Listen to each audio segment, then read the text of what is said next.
السلام عليكم ورحمة الله وبركاته. بسم الله الرحمن الرحيم. الحمد لله رب العالمين، وصلي وسلم على أشرف الأنبياء والمرسلين نبينا محمد وعلى آله وأصحابه أجمعين ومن تبعهم بإحسان إلى يوم الدين.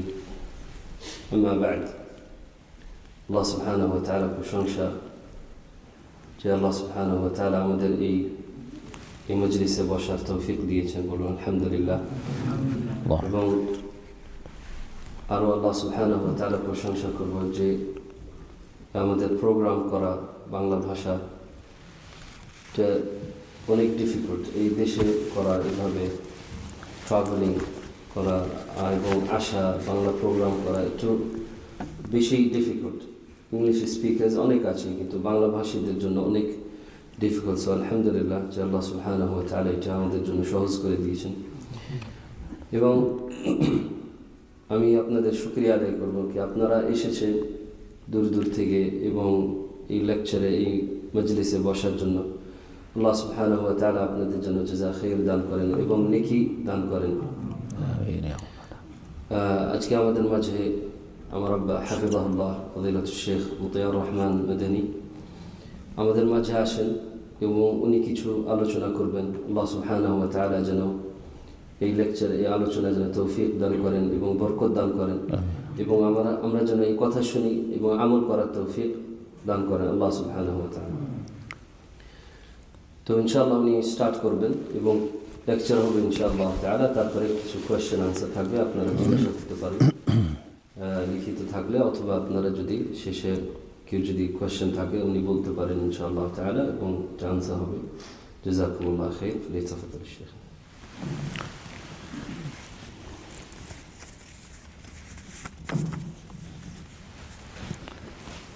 السلام عليكم ورحمة الله وبركاته. إن الحمد لله نحمده ونستعينه ونستغفره ونعوذ بالله من شرور أنفسنا ومن سيئات أعمالنا. من يهده الله فلا مضل له ومن يضلل فلا هادي له.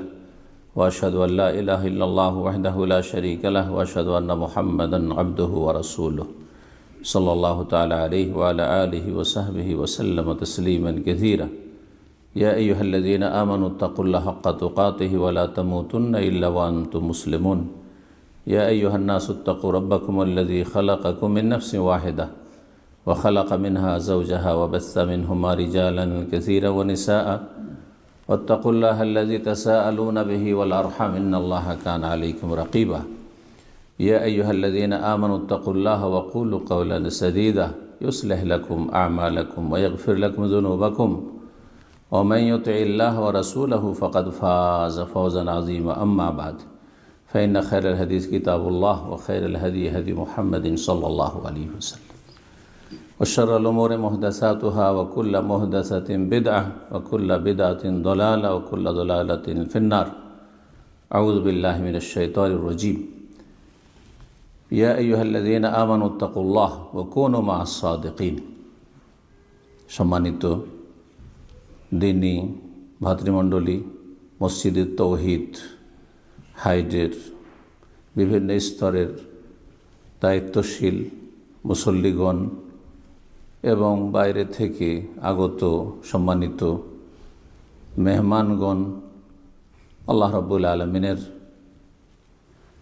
শুকরিয়া আদায় করি প্রথমে যে আল্লাহ রাব্বুল আলামিন আবার তৃতীয়বারের মতো এই মসজিদুত তৌহিদে আপনাদের সাথে দেখা সাক্ষাতের এবং তার সাথে কিছু দিনের কথা শোনার এবং শোনাবার উদ্দেশ্যে, যেটি দুনিয়ার মধ্যে সবচেয়ে ভালো কাজ। খাইরুকুম মান তাআল্লামাল কোরআন ওয়া আল্লামাহ। সবচেয়ে ভালো মানুষ ওরা যারা দিন সম্পর্কে, কোরআন সম্পর্কে, আর কোরআন হচ্ছে দিনের মৌলিক বিষয়, দিনের অসুল, মৌলিক নীতিমালা কোরআনে কারিমে নির্ধারণ করা হয়েছে, যার বিশদ বিবরণ রয়েছে রাসূলুল্লাহ সাল্লাল্লাহু আলাইহি ওয়াসাল্লামের সহিহ সুন্নাহ হাদিস। কোরআনে কারিমের শিক্ষা মানে সীমিত অর্থে কখনো বুঝবেন না যে কোরআনের আক্ষরিক জ্ঞান, এটা তো প্রাথমিক স্তর। কিন্তু কোরআনের শিক্ষার মূল উদ্দেশ্য হচ্ছে যে শিক্ষার মাধ্যমে আপনি কোরআন দিয়ে নিজের জীবনটিকে উজ্জ্বল করতে পারেন, আলোকিত করতে পারেন, কোরআনের জীবন গড়তে পারেন আপনি। কানা খলক রাসূলুল্লাহ আল কোরআন, রাসূলুল্লাহ চরিত্র ছিল কোরআন। কীভাবে আপনি জানবেন? তাহলে তো যে কোরআনে কারিমে কী আছে। তো সবচেয়ে ভালো মানুষ ওরা যারা কোরআন শিখে, মানে কোরআনের জ্ঞান অর্জন করে এবং তাআল্লাম মানে ইলম থেকে কোরআনের ইলম হাসিল করে, জ্ঞান চর্চা করে, শেখার মাধ্যমে তালিম তাআল্লুমের মাধ্যমে শিখাই অথবা শিখে। সে দলে সামিল হয়ে আজকে আপনাদের সাথে আল্লাহ রাব্বুল আলামিন তাঁর সন্তুষ্টির জন্য বসার যে সুযোগ দিয়েছেন, বলুন আলহামদুলিল্লাহ। যারা যত দূর থেকে যত কষ্ট করে এসেছেন এবং যত বেশি এতে অংশ নিয়েছেন, সময়ের দিক থেকে, শ্রমের দিক থেকে, পরামর্শের দিক থেকে, তারপরে এইসব বা আয়োজনের দিক থেকে, আর্থিক দিক থেকে, তাদেরকে সেই অনুযায়ী এবং তার ওপর সবচেয়ে বড় গুরুত্বপূর্ণ জিনিস হচ্ছে অন্তরের বিষয়টি, অন্তর আমল, ইখলাস। ইখলাসের ভিত্তিতে আল্লাহ রাব্বুল আলামিন যেন আমাদেরকে উত্তম বদলা দান করেন, বলুন আমিন। আল্লাহ আপনাদের এই নেক আমলকে কবুল করুন, এই সফরকে, এই আশাকে, যেটি জান্নাতের পথ, রাসূলুল্লাহ বলেছেন সাহার আল্লাহু লাহু তারিকান ইলাল জান্নাহ, জান্নাতের রাস্তা, দিন শিখা এবং শেখানো। আল্লাহ জান্নাত যাওয়া সহজ করে দেয় যেন আপনাদের জন্য, আমাদের জন্য। আল্লাহর শুকরিয়া আদায়ের পরে শুকরিয়া আদায় করি ওই সমস্ত ভাইদের যাদের সার্বিক প্রচেষ্টায় আমরা এখানে জমিয়ত হতে পেরেছি এবং দু চারটি কথা শোনার এবং শোনাবার সুযোগ পেয়েছি। যারা অংশ নিয়েছেন তারাও যে গুরুত্বপূর্ণ একটি সহযোগিতা করেছেন। যদিও আপনি আপনার ফরজ আদায় করছেন, দ্বীনের জ্ঞান অর্জন করা ফরজ, সেটি ফার্জে আইন হোক অথবা ফার্জে কিফায়া হোক, মনে রাখবেন ফার্জে কিফায়ার স্তর মানে কিছু মানুষের উপর ফরজ, বাকি সমস্ত লোকের জন্য কিন্তু কাজটি সুন্নত মুস্তাহাব। মানে এই নয় যে কয়জন আদায় করলেন ফরজ আদায়, বাকি লোকের জন্য কোনো গুরুত্ব রাখেন এমন কথা নেই, কিন্তু বিষয়টি ভালো বুঝবেন। জানাজার সলাত কী হুকুম আপনারা জানেন, ফার্জে কিফায়া, কিছু মানুষ গেলে ফরজ আদায় হয়ে গেল, না হলে সবাই গুনাহগার। বাকি যেসব লোকেরা গেল না, একদল গেল না, আরেক দল গেল, এতটা সংখ্যা না গেলেও চলতো, ফার্জে কিফায়া আদায় হয়েছে অল্প কিছু লোক। কিন্তু বাকি ধরেন গ্রামের সবাই গেল অথবা মেজরিটি গেল, তো সবাই তো আর ফরজ আদায় করেনি, তাহলে বাকি সমস্ত মানুষের জন্য সেটি একটি গুরুত্বপূর্ণ সুন্নাত জানাজায় শরীক হওয়া। ঠিক তেমনি দিনের আপনার মোটামুটি জ্ঞান আছে, দিন পালনের জন্য আকীদা, ইবাদত, আখলাক, হালাল হারাম মোটামুটি জ্ঞান আছে, তারপরেও আপনি দিন শিখছেন, এটি আপনার জন্য কমপক্ষে একটি গুরুত্বপূর্ণ সুন্নাহ। যেই সুন্নতের লাভ হচ্ছে মানে সীমাহীন, সীমিত না। আপনার ইবাদত বন্দেগীর লাভ হচ্ছে সীমিত। আপনি যদি তাহাজ্জুদ পড়েন, আপনার তাহাজ্জুদ দিয়ে আমারও ফায়দা নেই, বাকি ভাইদেরও ফায়দা নেই, আপনার স্ত্রীরও ফায়দা নেই, আপনার ছেলে মেয়েদেরও ফায়দা নেই। আপনার শুধু ফায়দা যে আপনি নেকি পাচ্ছেন আপনার তাহাজ্জুদ পড়েন।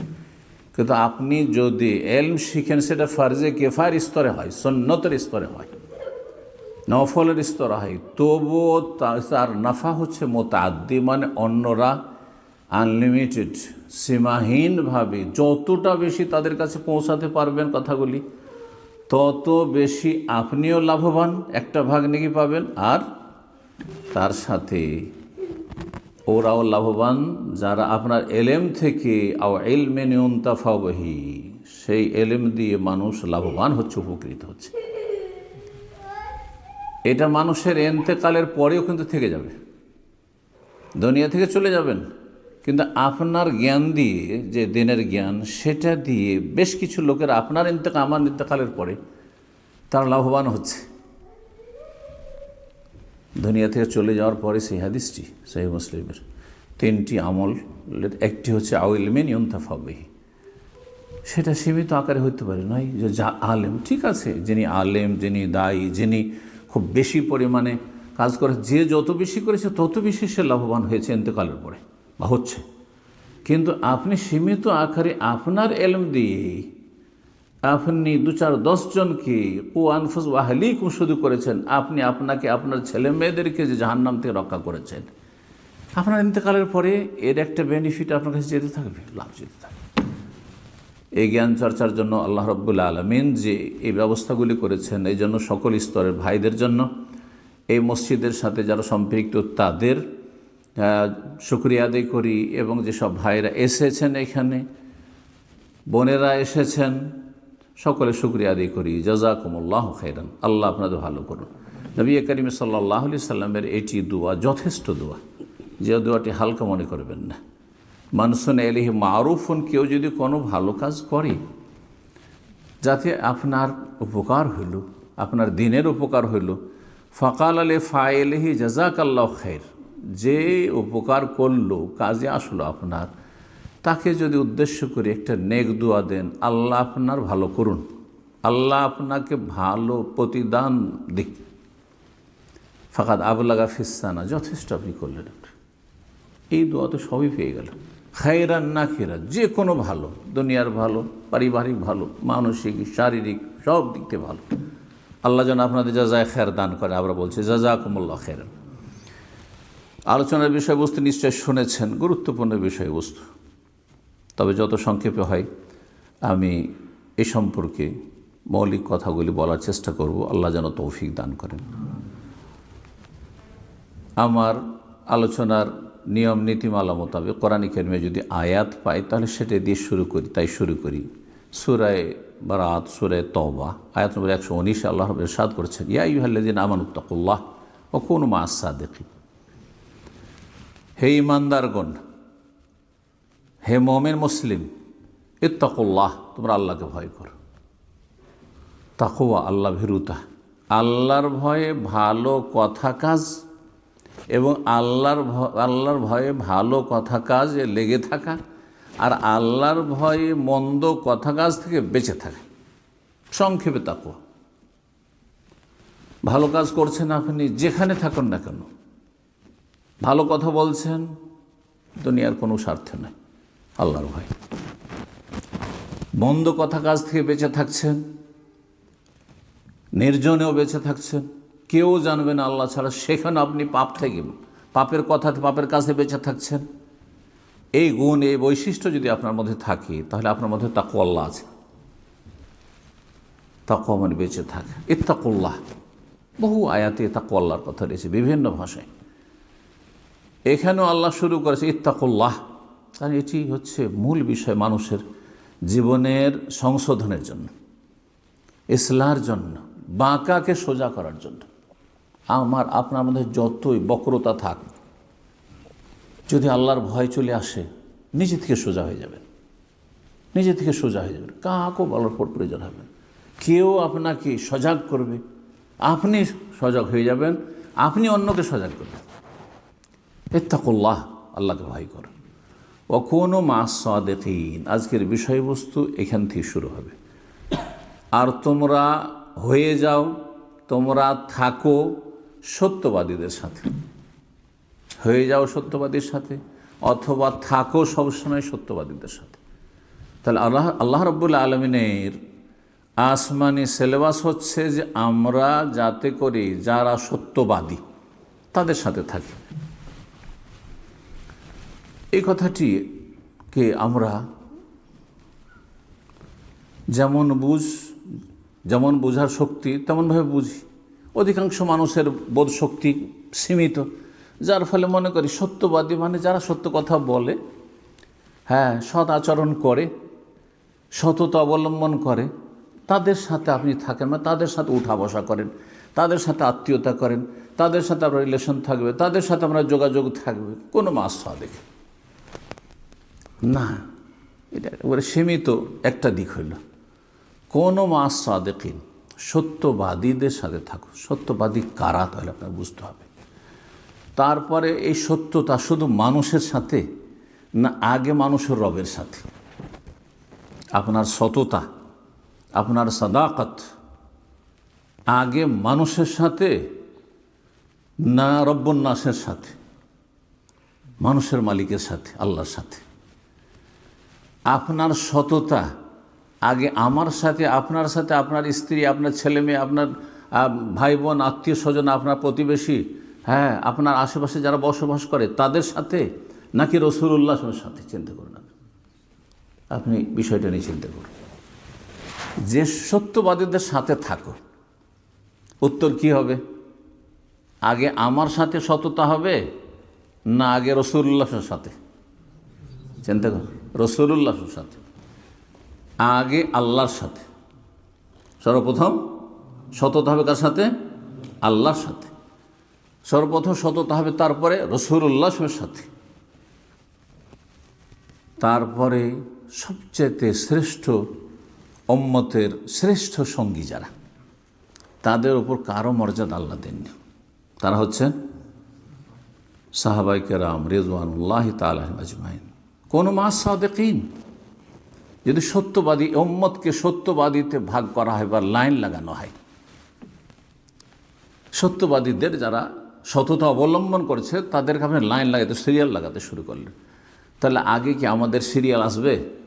হ্যাঁ, আমাদের 50-100 বছর, 200 বছর, 400 বছর, 500 বছর আগে তাদের সিরিয়াল আসবে, না আগে রাসূলুল্লাহর সিরিয়াল আসবে? আগে সাহাবায়ে কেরামদের সিরিয়াল আসবে, তারপরে তাবেঈনদের সিরিয়াল আসবে, লাইন আসবে, তারপর তাবা তাবেঈনের লাইন আসবে, তারপর আইম্মা কেরাম, মুহাদ্দিসিন, ফুকাহা কেরামদের সিরিয়াল আসবে, তারপরে ধারাবাহিকভাবে আসে, তাই না? সেখানেও কিন্তু তাবেঈনদের যুগে যারা আছে তাদের ক্ষেত্রে আল্লাহ শর্ত ওয়াত্তাবিউনা লাহুম বিইহসান। আবার তাবেঈনদের জামানার এমন লোক হইতে হবে যারা নিষ্ঠার সাথে সাহাবায়ে কেরামদের অনুসারী ছিল। সূরা তাওবার আয়াত নম্বর 100 আপনি দেখেন, ওয়াস-সাবিকুনাল আউওয়ালুনা মিনাল মুহাজিরিন ওয়াল আনসার, মুহাজির আনসারদের কথা আল্লাহ বলছেন, সাহাবায়ে কেরাম, ওয়াল্লাযীনা ইত্তাবাউহুম। দেখেন, মুহাজিরিন আনসারদের ক্ষেত্রে ইহসানের শর্ত লাগালেন না, কারণ আল্লাহ রাব্বুল তাদেরকে একবারে অবসর ফ্রি করে দিয়েছেন ইহসান থেকে, যে তোমরা ইহসানের স্তরে পৌঁছে গেছো, সুতরাং তোমাদের ক্ষেত্রে কন্ডিশন, শর্ত লাগাবার কোনো দরকার নেই, কোনো শর্ত লাগাবার দরকার নেই। কিন্তু তোমাদের পরে সাহাবায়ে কেরামদের যারা রাসূলুল্লাহ সাল্লাল্লাহু আলাইহি ওয়াসাল্লামকে সরাসরি দেখেছেন, তারা সবাই হচ্ছেন ইহসানের বৈশিষ্ট্যের অধিকারী, ইহসানের গুণের অধিকারী। তারা সবাই ছিলেন নিষ্ঠাবান, তারাই ছিলেন সদাচরণকারী আল্লাহর সাথে, আল্লাহ রসুলের সাথে, আল্লাহর দ্বীনের সাথে। তাদের মধ্যে ইসলাম, ঈমান এবং ইহসানের স্তর ছিল সবার মধ্যে। কিন্তু তারপরে যারা এসেছেন সবার মধ্যে এই বৈশিষ্ট্য নেই, সেজন্য আল্লাহ শর্ত লাগাচ্ছেন ওয়াত্তাবিউনা লাহুম বিইহসান। যারা সাহাবায়ে কেরামদের, মুহাজিরিন আনসারদের অনুসরণ করেছেন ইখলাসের সাথে, নিষ্ঠার সাথে, সদাচরণের সাথে, এই শর্ত যেমন তাবেঈনদের জামানার মানুষের জন্য, তাবা তাবেঈনের জন্য, তারপরের যুগের জন্য, আজকের জন্য। এই জন্য আপনারা জানেন যে সকল মুমিন মুসলিম মুহসিন নয়, ইহসানের স্তর উপরে। দিনের যে 3টি স্তর রয়েছে, আকীদার বিষয় এখানে বলিনি, ইসলাম, তারপরে ঈমান, আর তারপরে ইহসান। জিবরাইল আলাইহিস সালাম যে প্রশ্নগুলি করেছিলেন তার প্রথম 3টি প্রশ্ন দেখেন, ইহসান। নিষ্ঠার সাথে যারা অনুসারী হয়েছে, আল্লাহ রাব্বুল আলামিন যেন আমাদের সকলকে ইহসানের সাথে, নিষ্ঠার সাথে, খুলুসিয়াতের সাথে, আন্তরিকতার সাথে মুহাজিরিন আনসার সাহাবায়ে কেরাম রাদিয়াল্লাহু তাআলা আনহুম আজমাইনদের অনুসরণে তৌফিক দান করেন। জি, আল্লাহ রাব্বুল আলামিন কি বলছেন? আয়াতে কি বললাম? কোনও মা সাদিক, সত্যবাদীদের সাথে হয়ে যা। তাহলে সত্যবাদীদের সাথে থাকতে হবে। সত্যবাদীদের বললাম 1 নম্বর রাসূলুল্লাহ সাল্লাল্লাহু আলাইহি ওয়াসাল্লাম, আর তারপরে মুহাজিরিন আনসার, তাদের সাথে থাকতে হবে। তাদের সাথে থাকতে হবে, এখন আমি একটু ভেঙে বলি, তাদের সাথে আখলাক চরিত্রে থাকতে হবে শুধু, না তার আগে ইবাদত বন্দেগী থাকতে হবে? তার আগে দিনের যে মৌলিক বিশ্বাস, আকায়েদ, আকীদার বিষয়গুলি, যেগুলি ঈমানিয়াত, যেগুলি বিশ্বাসের বিষয়, যেগুলি ইসলামের ফাউন্ডেশন, ভিত্তি, সেগুলোতে থাকতে হবে। এই বিষয়গুলি আপনি চিন্তা করে দেখেন। একজন মানুষ ধরেন আখলাক চরিত্র, নৈতিকতাতে সাহাবায়ে কেরামদের চরিত্র কিছু তাদের মধ্যে আছে, সততা আছে, আমানত আছে, আর পরোপকারী হওয়া, হিতাকাঙ্ক্ষী হওয়া, দান সাদকা করা, আর মানুষকে সময় দেওয়া, ভালো কাজ করা, জনকল্যাণমূলক কাজ করা, এগুলো আছে। কিন্তু তার ইবাদত বন্দেগী নেই, রবের সাথে তার সম্পর্ক সেখানে ছিন্ন বিচ্ছিন্ন। যার ফরজ ওয়াজিব ইবাদত বন্দেগী, রবের সাথে সম্পর্ক ছিন্ন হয়ে যাচ্ছে। তার চাইতে গুরুত্বপূর্ণ যদি আকীদার ক্ষেত্রে বিভ্রান্তি থাকে, গোমরাহি থাকে, তাহলে আপনি কি করে তাদের সাথে হলেন? আপনি বিষয়টি চিন্তা করুন। আরেকটি বিষয় চিন্তা করুন, এই আয়াত থেকে আজকের বিষয়টি আমি স্পষ্ট করতে চাইছি। সেটা হচ্ছে যে যদি আপনি আকীদার বিষয়ে, সাহাবায়ে আকীদার যে বিষয়গুলি, আকীদার বিষয়গুলি হোক, আর ইবাদত বন্দেগীর বিষয় হোক, আর আখলাক হোক, সবগুলির উৎস হচ্ছে কোরআন এবং সুন্নাহ। কোরআন সুন্নাহতে নিতে হবে। কোরআন সুন্নাহ ছাড়া হক কোথাও আছে নাকি? আল্লাহ রাব্বুল আলামিন কোরআনকে হক বলেছেন না? অবিল হাক্কে আনজালনাহু ওয়াবিল হাক্কে নাযাল, ওয়াকুল জাআল হাক্কু ওয়া যাহাকাল বাতিল। হ্যাঁ, আল্লাহ হচ্ছেন হক, আল্লাহর দিন হচ্ছে হক, আল্লাহ রসুল হচ্ছেন হক। ইন্নাকা আল্লাহ রাসূলুল্লাহ হাক্কান। পাথরে গাছেও সাক্ষী দিত জি হক। তো আল্লাহর দিন হচ্ছে হক। এখন আল্লাহ রাব্বুল আলামিনের দিনের ক্ষেত্রে মৌলিক বিষয় বললাম যে আকীদার বিষয়, তাহলে আকীদার বিষয়ে আপনাকে সাহাবায়ে কেরামদের আদর্শের অনুসারী হইতে হবে। ইবাদত বন্দেগীতে সাহাবায়ে কেরামদের অনুসারী হইতে হবে, যারা হচ্ছেন সালাফদের প্রথম সারিতে রাসূলুল্লাহ সাল্লাল্লাহু আলাইহি ওয়াসাল্লাম পরে। আর আখলাক চরিত্র থাকতে হবে। এই বিষয়টি বুঝে নেওয়ার পরে এখন আসল বিষয় আবার স্মরণ করিয়ে দিচ্ছি।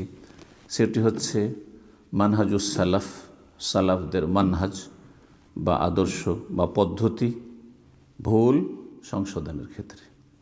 কারো ধরেন আখলাক চরিত্রে কিছু ভুল আছে, আর কিছু লোক আছে তাদের ইবাদত বন্দেগীতে ভুল আছে। ভুল ইবাদত বন্দেগী, ভুল নামাজ পড়ে, ভুল রোজা রাখে, বিভিন্ন কিছু বিদআত আছে ধরে। আর কারো আকীদাতেই ভুল আছে, বিভ্রান্তি আছে। কে বেশি অপরাধী চিন্তা করুন আপনি। যে বলছে আল্লাহ সব জায়গায়, আর একজন নামাইতে পড়ছে, ইক্তাদাতে বেহাজাল ইমাম পড়ছে, আর একজন চরিত্রে দোষ আছে, কর্কশ ভাষী, ফিতনা করে, ঝগড়া করে মানুষের সাথে, সম্পর্ক খারাপ করে। 3 রকমের দোষ। সবচেয়ে দোষী কে? যে এ কথাই জানে না যে আল্লাহ কোথায়, যে এ কথাই জানে না যে রাসূলুল্লাহ সাল্লাল্লাহু আলাইহি ওয়াসাল্লাম তিনি কি সব গায়েব জানতেন, গায়েব জানার ক্ষমতা ছিল? তিনি কি মানুষকে অসাধারণ ক্ষেত্রে সাহায্য করতে পারতেন? এগুলোর ক্ষেত্রে বিভ্রান্তি। তাহলে কোনো সাদেকিন, সত্যবাদীদের সাথে থাকতে হবে আকীদার ক্ষেত্রে, ইবাদত বন্দেগীর ক্ষেত্রে, আখলাকদের ক্ষেত্রে। সালাফদের আদর্শ পদ্ধতি ভুল সংশোধনের ক্ষেত্রে। সালাফে সালেহিনগণ, সাহাবায়ে কেরামগণ, তাদের ভুলের সম্ভাবনা ছিল না ছিল না? এটা একটি প্রশ্ন। নাকি তারা মাসুম? ভুলের সম্ভাবনা সবার ছিল, ভুলের ঊর্ধ্বে কেউ না। একমাত্র আম্বিয়া রসুলগণকে আল্লাহ রব বড় ভুল থেকে মুক্ত রেখেছেন। আর ছোটোখাটো যদি বিচ্যুতি ত্রুটি হয়ে থাকে সাথে সাথে সংশোধন করে দেওয়া আল্লাহ রাব্বুল আলামিনের এটি ছিল দায়িত্ব, আল্লাহ করে দিয়েছেন। কিন্তু আমার আপনার যেমন সারা জীবন ভুল থেকে যেতে পারে, সংশোধন না হইতে পারে, তেমন সাহাবায়ে কেরামদের কাছেও নবী সাল্লাল্লাহু আলাইহি ওয়াসাল্লামের ইন্তেকালের পরই সংশোধনের জন্য ওহী আসার কোনো রাস্তা খোলা ছিল না। তো ভুলের ওপর থেকে যাওয়ার সম্ভাবনা ছিল। আচ্ছা, কারো যদি ভুল থাকে, তাহলে সে যদি জানতে পারে যে আমার ভুল, তাহলে তার করণীয় কি? ফিরে আসবে না এতদিন ভুল করলাম এখন কি করে ফিরব? এ বিষয়গুলি চিন্তা করুন। মক্কা যাচ্ছেন, সৌদি আরব পৌঁছে গেছেন, মাশাআল্লাহ, কিন্তু সৌদি আরবের ধরে অন্য কোনো সিটিতে নেমেছেন। হ্যাঁ, আর তারপরে মক্কা যাবেন আপনি। এখান থেকে তো ফ্লাইটে না হয় খুব সজাগ হয়ে চেপেছেন, আর এক ফ্লাইট থেকে অন্য ফ্লাইটে যাওয়ার চান্সও নাই হয়তো। কিন্তু ধরেন বাই রোডে যাচ্ছেন, আর তারপরে চলে গেছে 100-200 কিলোমিটার উল্টো রাস্তায় চলে গেছেন, মক্কার দিকে না গিয়ে একেবারে উল্টো রাস্তায় চলে গেছেন, 200-400 কিলোমিটার চলেই গেছেন। তারপরে বুঝতে পেরেছেন এই এত লেট হয়ে গেছে। তারপরে বুঝতে পারলাম 400-500 কিলোমিটার আসার পরে যে মক্কার দিকে না গিয়ে আরও অনেক দূরে চলে গেছি, কাছেই ছিলাম। তো কি করবেন? যাক, এত দূর যখন চলে এসছি আর ফিরে সেদিকে যাব না, নাকি চলতেই থাকি। করবেন কেউ? করবেন না। কিন্তু দিনের ক্ষেত্রে, ইমানের ক্ষেত্রে, আমলের ক্ষেত্রে, জান্নাতের ক্ষেত্রে কিন্তু এমনটা অনেকে করে। অনেক আলেমদের কাছ থেকে শুনেছি, বেদাতি সমাজের আলেমদের থেকে, যে তাই তো ভাই এতদিন এরকমটা বিশ্বাস করলাম, এতদিন ধরে এরকম কাজ করলাম, এখন যদি বলি সমাজকে যে আমরা ভুলেছিলাম, তো সমাজ তো আমাদেরকে জুতো মারবে। হ্যাঁ, সমাজে কি বলবে আমাদেরকে? আল্লাহর নাম বলছি না, একজন বড় সেই হালাকার, সেই আপনার জগতের, মানে যাদের মধ্যে বিভিন্ন বিদআত রয়েছে তাদের সমাজে বড় একজন শাইখুল হাদিস আলেম, তাকে যখন বলা হইল যে আসলে সালাফে সালেহিনের আকীদা, খোদ ইমাম আবু হানিফা রাহিমাহুল্লাহর আকীদা যে আল্লাহ রাব্বুল আলামিনের হাত আছে হাতের মতো, চেহারা আছে চেহারা আল্লাহর চেহারার মতো, আল্লাহর মতো সব কিছু, কারোর সাথে তুলনায় কিন্তু অস্বীকারও নেই, আল্লাহ নিরাকার নন। উনি সূরা 3 তাফসিরে অনুবাদ করতে গিয়ে আর একজন উর্দু ভাষা অনুবাদক থেকে তিনি লিখেছেন যে আল্লাহ নিরাকার, জি। আর তারপর যখন তাকে কোন একজন বিজ্ঞ সহিহ আকীদা মানহাজের আলেম বললেন যে এটা ভুল আসলে ছিল আমাদের, হ্যাঁ, কিন্তু আল্লাহ রাব্বুল আলামিন নিরাকার নন, আল্লাহ রাব্বুল আলামিনের এইসব সিফাতগুলি আছে, তখন উত্তরে তিনি বলেছেন যে এতদিন বলে এলাম মানুষকে, সারা জীবনটা চলে গেল, হ্যাঁ, দাড়ি চুল সব পেকে গেল, এখন যদি বলি এর বিপরীত তো লোকজনে কি বলবে? সত্য গ্রহণের বাধা এখানে কিন্তু হাওয়া, কুপ্রবৃত্তি। এটা সালাফদের আদর্শ ছিল না, এটা সাহাবায়ে কেরামদের আদর্শ ছিল না। সাহাবায়ে কেরামগণ যথাসাধ্য সর্বাত্মক চেষ্টা করতেন, প্রথম কথা হক জানার, যে কোনটি হক, আর জানার চেষ্টা করে তখন এমন ব্যবস্থা ছিল না আজকালকার মতো, বড় কষ্ট করেই জানতে হইতো। একটা হাদিসের জন্য কত দূর যেতে হইতো, সেই মক্কা মদিনা হিজাজ থেকে শাম দেশে ইরাক যেতে হইতো, ইরাক থেকে শাম দেশে গেছেন, বহু ঘটনা রয়েছে। আর যদি জানতেন না পারতেন, জানলেই সাথে সাথে ফিরে যাব, এই রকমের মন মানসিকতা ছিল, প্রস্তুত যে কোনো মুহূর্তে জীবনের শেষ প্রান্তে গিয়েও যদি জানতে পারি সত্য, তাহলে সত্য গ্রহণে বাধা কিছু নেই তাদের। তাহলে এই ছিল সালাফদের মানহাজ। তার কিছু নজির, তার কিছু প্রমাণ আপনাদের সামনে পেশ করব। মানুষ মাত্রে ভুল হয়, এই জন্য রাসূলুল্লাহ সাল্লাল্লাহু আলাইহি সাল্লাম বলেছেন, সুনানের হাদিস এবং হাদিসটি সহিহ, কুল্লু বানি আদম খাত্তা, প্রত্যেক আদম সন্তানের কি হয়? ভুল হয়। সাহাবায়ে কেরাম আদম সন্তান না? আদম সন্তানের ভুল হয়। ওয়া খায়রুল খাত্তাইন আত-তাওয়াবুন, আর সবচাইতে ভুলকারী ভালো মানুষ, ওয়া খায়রুল খাত্তাইন, সবচাইতে ভালো ভুলকারী, মানে ভুল করেও ভালো মানুষ। খায়র, ভুল করেছেন কিন্তু ভালো মানুষ আপনি কখন হইতে পারবেন? যদি আপনি বলেন যে না, এতদিন পরে কি করে মানতে পারি, এই কথা কি করে মানতে পারি, আপনি যেটা বলছেন আপনার চেয়ে বড় বড়রা এর বিপরীত বলেছেন, বিভিন্ন অজুহাত, তাহলে জানতো আপনি ভালো মানুষ না, স্যার।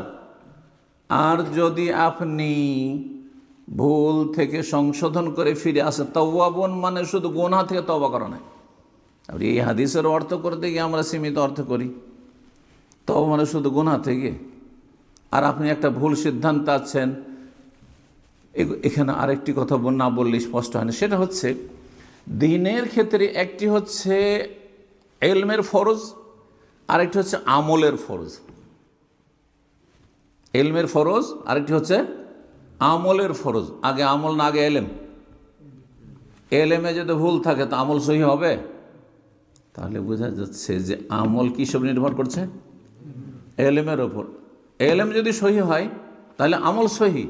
আর আপনার নলেজে যদি রং থাকে, যদি ভুল থাকে, আপনার জানাই ভুল, তাহলে মানার তো ভুল হবেই। ভুল জানছেন, ভুল মানছেন, আপনি ভুল পালন করছেন। তাহলে যখন আপনি এলমের ক্ষেত্রে যখন ভুল জানছেন কোনো কথা, তখন যখনই সহি জিনিস জেনেছেন আপনাকে সাথে সাথে সংশোধন করতে হবে যে না, এটা যে জানতাম এইভাবে আসলে এমনটা না, এমন। আপনার এলমের সংশোধন হইল। এলমের সংশোধন যখন হলো তখন এলমের নির্ভর করছে আকীদা, আপনার ইবাদত বন্দেগীর বিশুদ্ধতা, আপনার আখলাক চরিত্র, হালাল হারাম, তখন সাথে সাথে আপনি সংশোধন করবেন। আমাদের বাঙালি সমাজে অনেকেই বন্ধকের জমি রেখে আপনার সেখান থেকে ফসল খাওয়াকে মনে করে হালাল, কারণ বাপ দাদা 14 পুরুষ খেয়ে এসছে, তাদের অজ্ঞতা ছিল। আমাদের অনেক দিনই ভাইরা বিভিন্ন জায়গায় গিয়ে দেখেছি, তারা যখনই জানতে পেরেছে, যেভাবে যেন সরাসরি জানুক আর কোনো সোশ্যাল মিডিয়াতে জানুক, জানতে পেরেছে ভালো আলেমদের কাছ থেকে, তখন সাথে সাথে সংশোধন করেছে, সাথে সাথে সংশোধন করেছে। তো এটি হচ্ছে সালাফদের আদর্শ যে খায়রুল খাত্তাইন আত-তাওয়াবুন, সবচাইতে ভালো ভুলকারী হচ্ছে যারা ফিরে চলে আসে। এলেমে ভুল ছিল, সংশোধন করলেন। আমলে ভুল ছিল, সংশোধন করলেন। আকীদায় ভুল ছিল, সংশোধন করলেন। আখলাক চরিত্রে ভুল ছিল, সংশোধন করলেন। রুজিতে ভুল ছিল, যেটাকে আপনি হালাল মনে করছিলেন এই কাজটিকে, কাজটি হালাল নয়, সুতরাং সেটা থেকে ফিরে আসলেন। একটি হাদিস আরও শোনাই, সহিহ বুখারী মুসলিম হাদিসটা রয়েছে। রাসূলুল্লাহ সাল্লাল্লাহু আলাইহি ওয়াসাল্লাম বলেছেন বিচারক সম্পর্কে, কিন্তু বিচারক মানে শুধু রাষ্ট্রীয় বিচার করছে, সামাজিক বিচার করছে, সেই বিচার এরকম নয়। আপনি দুইজনের মাঝে কোনো একটা ফায়সালা শোনাচ্ছেন, সেটা আপনার বিচার। শুধু বিচার নয়, একটা ফায়সালা মানে ফতোয়া শোনাচ্ছেন, সেটা আপনার বিচার। আপনি একটি মাসলার ক্ষেত্রে নিজে আমল করবেন এবং নিজের ছেলে মেয়েকে ওইভাবে আমল করতে বলবেন, এটিও আপনার হুকুম।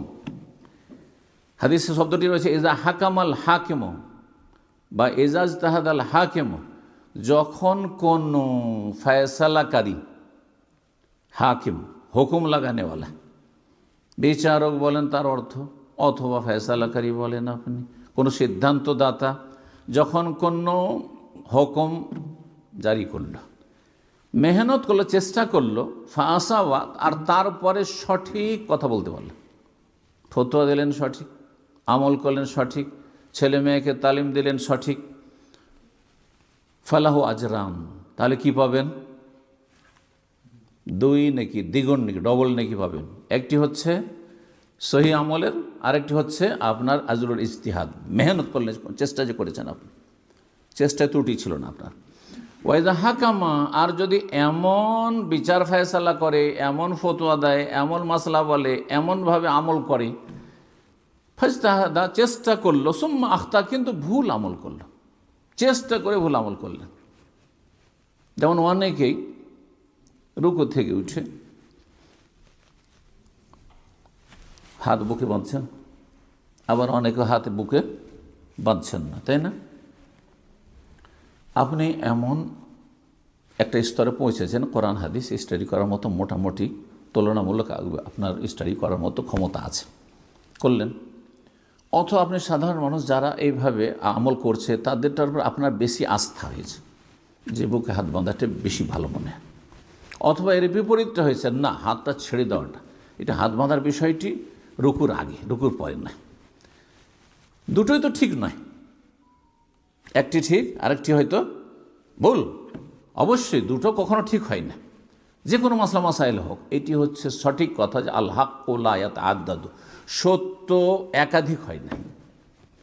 যেমন অঙ্কে 1 1 2 হয়, এটাই ঠিক শুধু, আর বাকি সবগুলি যতই অঙ্ক কষেন না কেন 1 1 2 ছাড়া 3 বললো, 4 বললো, 10 বললো, সবগুলি ভুল কিনা? তো ভুল অনেক হতে পারে, কিন্তু যেটা ঠিক সেটা হচ্ছে একটি মাত্র। কিন্তু আপনি ইজতিহাদ করে ভাবলেন যে বুকে হাত বাঁধাটি হয়তো ঠিক, কিন্তু আসলে বাস্তবে ওইটা হয়তো নবী সাল্লাল্লাহু আলাইহি সাল্লামের সাহাবা একরাম সহিহ সুন্নাহ নয়, কিন্তু আপনার দৃষ্টিভঙ্গিতে সেটাই হয়তো প্রাধান্য পেয়েছে। ভুল আমল করে চলে গেলেন, চেষ্টা কিন্তু করেছেন, ত্রুটি ছিল না আপনার। অন্ধভাবে ফলো করেননি যে না এত বড় বুজুর্গ সেই জন্য অনুসার, এটা ছিল না। কিন্তু আমি সহিটাই চেষ্টা করেছি, তারপরে ভুল করে ফেললেন, ফালাহু আজরুন, তবু এক নেকি পাবেন। আরে ভুল আমল করে এক নেকি পাবেন কেন? এই যে চেষ্টা করেছেন, যদি আমলটা ঠিক হতো তাহলে আর একটা হয়ে যেত, কিন্তু কমপক্ষে একটি নেকি পাবেন। এটা কিন্তু আইম্মায়ে কেরাম পেয়েছেন। অনেকেই ধরেন মজহাবের এখন অনুসরণ করছেন, হানাফি হন আর শাফি হন আর মালিক হন হাম্বলি হন, এই আইম্মায়ে আরবা কিন্তু আপন জায়গায় তারা কিন্তু নেকি পেয়েছেন। ভুল ফতোয়া হানাফি মজহাবে রফায়দাইন সুন্নত নয়, ইমাম আবু হানিফা রাহিমাহুল্লাহর ইজতিহাদে এটি, তিনি তাতেও এক নেকি পেয়েছেন।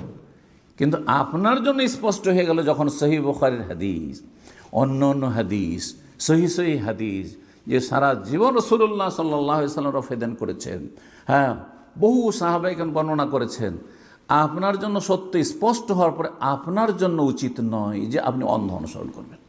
একদিকে রাসূলুল্লাহ সাল্লাল্লাহু আলাইহি ওয়াসাল্লামের সহিহ কথা আপনার কাছে পৌঁছে গেছে, আর একদিকে ইমাম সাহেবের ভুল ইজতিহাদ আপনার কাছে প্রমাণিত হয়েছে। কারণ এইদিকে হাদিস, ওইদিকে ইমামের উক্তি, কোনটাকে প্রাধান্য দেবেন আপনি? হ্যাঁ, যেটা স্পষ্ট হয়েছে। স্পষ্ট না হলে আপনার জন্য ক্লিয়ার হয়নি, যতদিন আমল করেছেন আল্লাহর কাছে আপনারও কবুল ইনশাআল্লাহ। এই জন্য আমরা আইম্মায়ে কেরামকে কখনো দোষারোপ করি না। যারা অন্ধভক্ত, অন্ধভাবে অনুসরণ, তাদেরকে দোষারোপ করি যে আপনাদেরকে জবাব দিতে হবে। জি, বিষয়টি বোঝার চেষ্টা করবেন।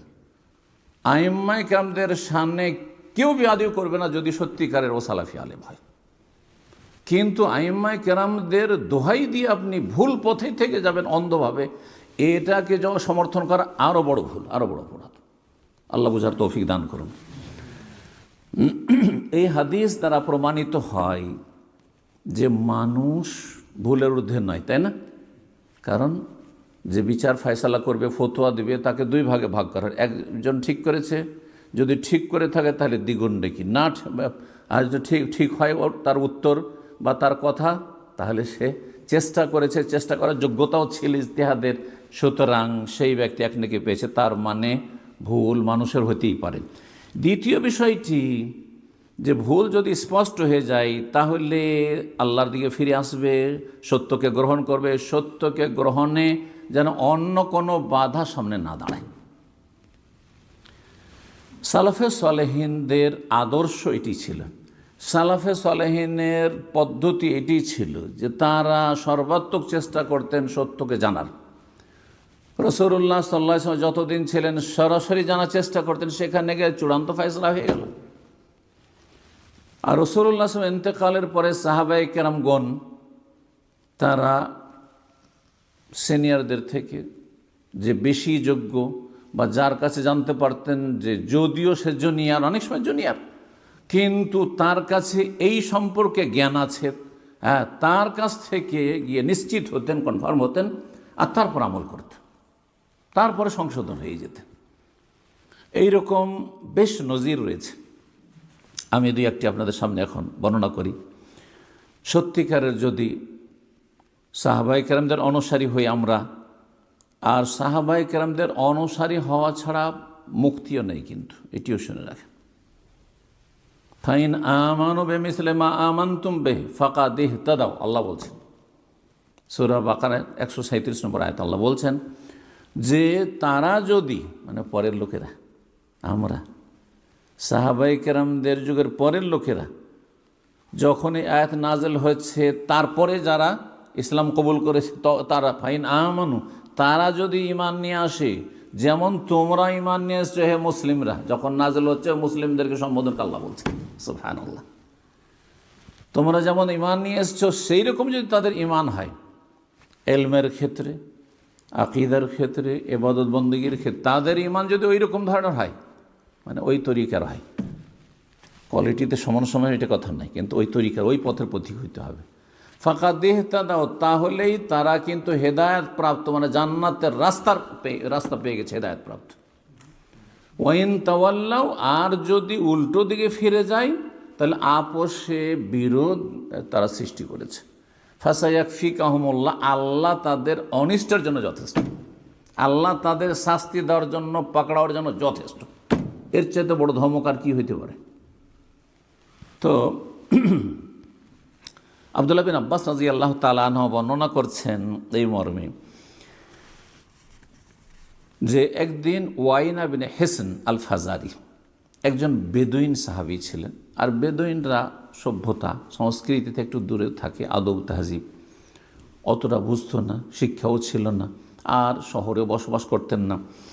তো তিনি আসলেন, আসার পরে তার এক ভাতিজা ছিল আত্মীয়, হুর বিন কাইস, তার কাছে অবতরণ করলেন। এই হুর বিন কাইস ওমর রাদিয়াল্লাহু তাআলার খেলাফত আমল ছিল, নবী করিম সাল্লাল্লাহু আলাইহি ওয়াসাল্লামের জামানা শেষ হয়েছে, আবু বকর সিদ্দিক রাদিয়াল্লাহু তাআলার জামানা শেষ হয়েছে, ওমর রাদিয়াল্লাহু তাআলা খলিফা ছিলেন সেই সময়। এই হুর বিন কাইস তিনি দিনের জ্ঞানের ক্ষেত্রে তার যোগ্যতার কারণে ওমর রাদিয়াল্লাহু তাআলা এই যুবককেও কাছাকাছি রাখতেন। ওমর রাদিয়াল্লাহু তাআলার একটি সুন্দর আদর্শ ছিল যে বয়োজ্যেষ্ঠদেরকে তো, প্রবীণদেরকেও তো রাখতেন কাছাকাছি, হ্যাঁ তাদের সম্মান রয়েছে এবং তাদের অভিজ্ঞতা রয়েছে সেই জন্য, কিন্তু কিছু ইয়াং জেনারেশন যুবকদেরকেও রাখতেন কাছাকাছি, তাদেরকে উপদেষ্টা হিসাবে রাখতেন, তাদের কাছ থেকে পরামর্শ নিতেন কোনো পরামর্শের প্রয়োজন হয় রাষ্ট্রীয় ক্ষেত্রে, বিভিন্ন সমস্যার ক্ষেত্রে। এই হুর বিন কাইস তাদের একজন ছিল। তো বলছেন ওয়াকান আল কোর্রাও আসহাব মাজালিস ওমর ও মুশাওয়ারাতিহি কুহুলান কানু আও শুব্বানা, তার যারা সংসদ সদস্য ছিল, উপদেষ্টা ছিল, তারা প্রবীণ ছিল আর কিছু যুবক ছিল। ওয়াইনা একদিন তার ভাতিজা এই যুবক ছেলেকে বলল যে আবনা আখি, ভাতিজা, লাকা ওয়াজহুন ইনদা হাজাল আমির, তোমার এই আমিরুল মুমিনের কাছে বড় একটা মর্যাদা রয়েছে, আর আমি সাধারণ মানুষ হয়তো গিয়ে এইভাবে সুযোগ পাবো কি পাবো না কথা বলার, হ্যাঁ ভয় পাচ্ছি। তো ওমর রাদিয়াল্লাহু তাআলাকে অনেকে ভয় পেতেন দূর থেকে। তো তুমি এক কাজ করো, আমার জন্য একটু ব্যবস্থা করো যাতে করে ওমর রাদিয়াল্লাহু তাআলার সাথে সরাসরি দেখা করে আমি কথা বলতে পারি। তো বলছেন ফাস্তাযান লি আলাইহি, ওমর রাদিয়াল্লাহু তাআলার কাছে তুমি আমার জন্য একটু পারমিশন নাও যে আমাকে যাতে করে একটু কথা বলার, তার সাথে দেখা করার সুযোগ মিলে যায়। ক্বালা সাআস্তাযিনু লাকা আলাইহি, ঠিক আছে চাচা, আপনার জন্য আমি অনুমতি চেয়ে নেব আমিরুল মুমিনের কাছে। ইবনে আব্বাস রাদিয়াল্লাহু তাআলা আনহুমা বললেন তিনিও একজন যুবক আর উপদেষ্টা ছিলেন ওমর রাদিয়াল্লাহু তাআলার খেলাফত আমলে। ফাস্তাযানাল হুর, এই হুর ভাতিজা চাচা ওয়াইনের জন্য অনুমতি চাইলেন। ফাযানা লাহু ওমর রাদিয়াল্লাহু তাআলা অনুমতি, ঠিক আছে তোমার চাচাকে নিয়ে আসো। ফালামা দাখালা আলাইহি, তার সামনে গিয়ে প্রবেশ করে বলল হি ইবনুল খাত্তাব, যেমন বেদুইনরা হয় যাযাবররা, এই ইবনুল খাত্তাব, খাত্তাবের সন্তান। ফাওয়াল্লাহি, আল্লাহর কসম করে বলছি, মা তুতিনাল জাযালা ওয়ালা তাহকুমু বাইনানা বিল আদল, আপনি আমাদেরকে গনিমত বাইতুল মাল থেকে দিচ্ছেন তো সামান্য ফকিরের ভিক্ষা দিচ্ছেন, বেশি কিছু দিচ্ছেন না, হ্যাঁ, আর আপনি যখন কোন বিচার ফয়সালা করেছেন তো আপনি ইনসাফ করছেন না, সুবিচার করছেন, কত বড় অপবাদ। ফাগাযিবা ওমর রাদিয়াল্লাহু তাআলা আনহু প্রাকৃতিকভাবে রাগী মানুষ, আর কথাও রাগের ছিল, অবাস্তব মিথ্যা কথা ছিল, রাগান্বিত হইলেন। হাত্তা হাম্মা বিহি, চাইলেন যে তাকে ধরে ফেলি। আর ওমর রাদিয়াল্লাহু তাআলা হাতে একটি যেটাকে বলা হতো দিররা বা দুর্রা বলা হইতো, দুরকম উচ্চারণ করা হয়েছে, কোড়া থাকতো, যদি কাউকে টেঁড়া ব্যাকা দেখতেন তো সোজা করে দিতেন। তো তাহাম্মা বিহি, মনে হচ্ছে ধরিয়ে নেবেন আর মার দেবেন। ফাকাল আল্লাহ হুর ইয়া আমির আল মুমিনিন, তখনই ভাতিজা বলছে হে আমিরুল মুমিনিন, ইন্নাল্লাহ তাআলা ক্বালা লিনবিয়িহি সাল্লাল্লাহু আলাইহি ওয়াসাল্লাম, স্বয়ং আল্লাহ তাআলা নবী সাল্লাল্লাহু আলাইহি ওয়াসাল্লামকে সম্বোধন করে বলেছেন, খুযিল আফওয়া ওয়া আমর বিল উরফি ওয়া আরিদ আনিল জাহিলিন ওয়া হাযা মিনাল জাহিলিন। আল্লাহ বলছেন তিনটি হেদায়াতনামা, দিক নির্দেশনা। খুযিল আফওয়া, হে নবী তুমি ক্ষমাকে সবসময় ধরে রাখো, ক্ষমাকে হাতছাড়া করিও না, মানে মানুষকে ক্ষমা করতেই থাকো, যতই ভুল করো খুযিল আফওয়া, মাফ করো। আর কি ওয়ামর বিল উরফি, ভালো কথা বলো, মানুষকে ভালো উপদেশ দিতে থাকো, শোনুক আর না শোনুক, মানুক আর নাই মানুক। ওয়ারিজ আনিল জাহিলিন, আর তৃতীয় হেদায়েত হচ্ছে, দিক নির্দেশনা হচ্ছে যে মূর্খদেরকে উপেক্ষা করে, ইগনোর করা। যারা জাহেল মূর্খ, তাদের কি বেয়াদবি করলো আর না করলো, কি খারাপ কথা বললো না করলো, হ্যাঁ, আর কি সীমা লঙ্ঘন করলো, বাড়াবাড়ি করলো, ওই সব ভ্রুক্ষেপই করিও না। জাহেল মূর্খকে এড়িয়ে চলো, উপেক্ষা করো, শুনেও না শোনার ভান করা, যেটাকে বলা হয়, বলছেন তো, আরে জানিল জাহিলিন, মূর্খকে উপেক্ষা করে একটু।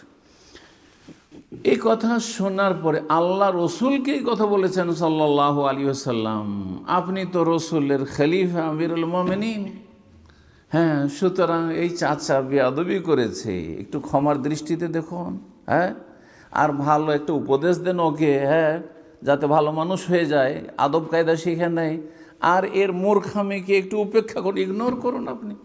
সুবহানাল্লাহ,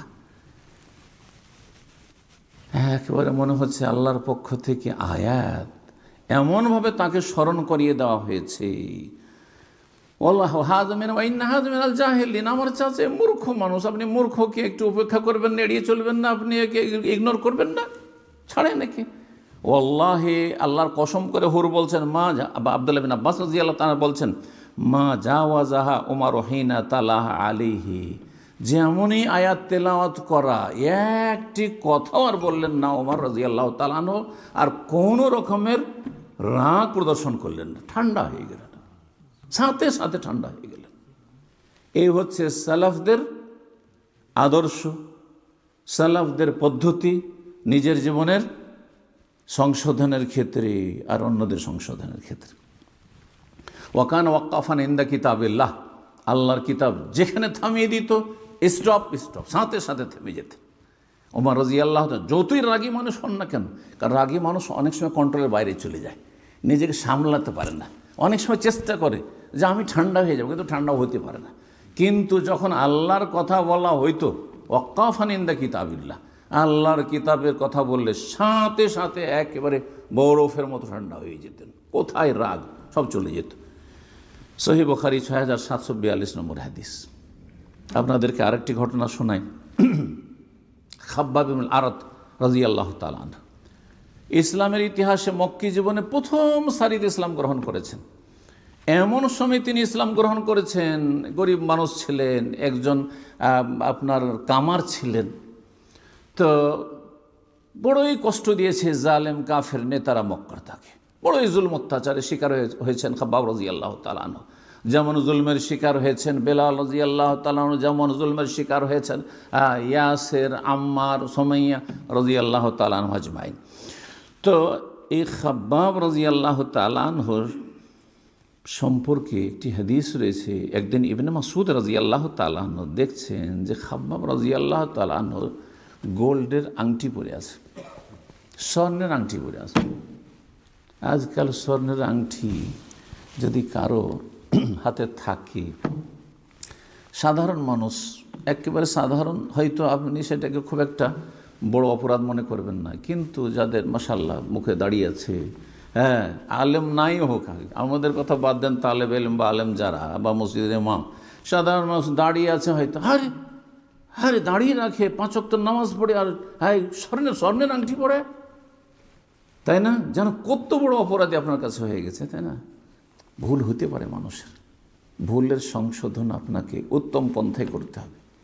কোনো ব্যক্তি ইবাদত বন্দেগীতে এগিয়ে আছে বা বেশ কিছু আমলে এগিয়ে আছে, তার মানে এই নয় যে সে ভুলের ঊর্ধ্বে চলে গেছে, ভুল থাকতে পারে। এটা প্রমাণ করে খাব্বাব রাদিয়াল্লাহু তাআলার ঘটনা। ইসলামের প্রথম দিকে ইসলাম গ্রহণ করেছেন মক্কায়, তারপরেও রাসূলুল্লাহ সাল্লাল্লাহু আলাইহি সাল্লামের জামানার পর পর্যন্ত তিনি হয়তো হাদিসটি জানতেন না, অথবা কেউ কেউ জানতেন কিন্তু ভেবেছেন যে এটি হারাম নয়, এটি মাকরুহ তানজি, অপছন্দনীয়। হতে পারে দৃষ্টিভঙ্গির পার্থক্য, একটা নিষেধাজ্ঞা হয়তো আছে, কিন্তু আপনি সেটাকে হারাম মনে করছেন, আরেকজন মনে করছেন না এটা হয়তো মাকরুহ জিনিস। হতে পারে এই ভুল, বিশিষ্ট ব্যক্তি থেকে ভুল হইতে পারে, তার সংশোধনের একটা পদ্ধতি রয়েছে সাহাবায়ে কেরামদের। তো ইবনে মাসউদ রাদিয়াল্লাহু তাআলা আনহু দেখলেন যে খাব্বাব স্বর্ণের আংটি পরে আছে, তখন তাকে বললেন, আলাম ইয়ানে লিহাযাল খাতমা ইউলকা, এই আংটির কি এখনো ফেলে দেওয়ার সময় হয়নি? কত ভদ্র ভাষায় চিন্তা করুন তো দেখি। আজ আপনি যদি দেখতেন কারো হাতে, তাহলে বলতেন যে কি আপনি মুসলমান?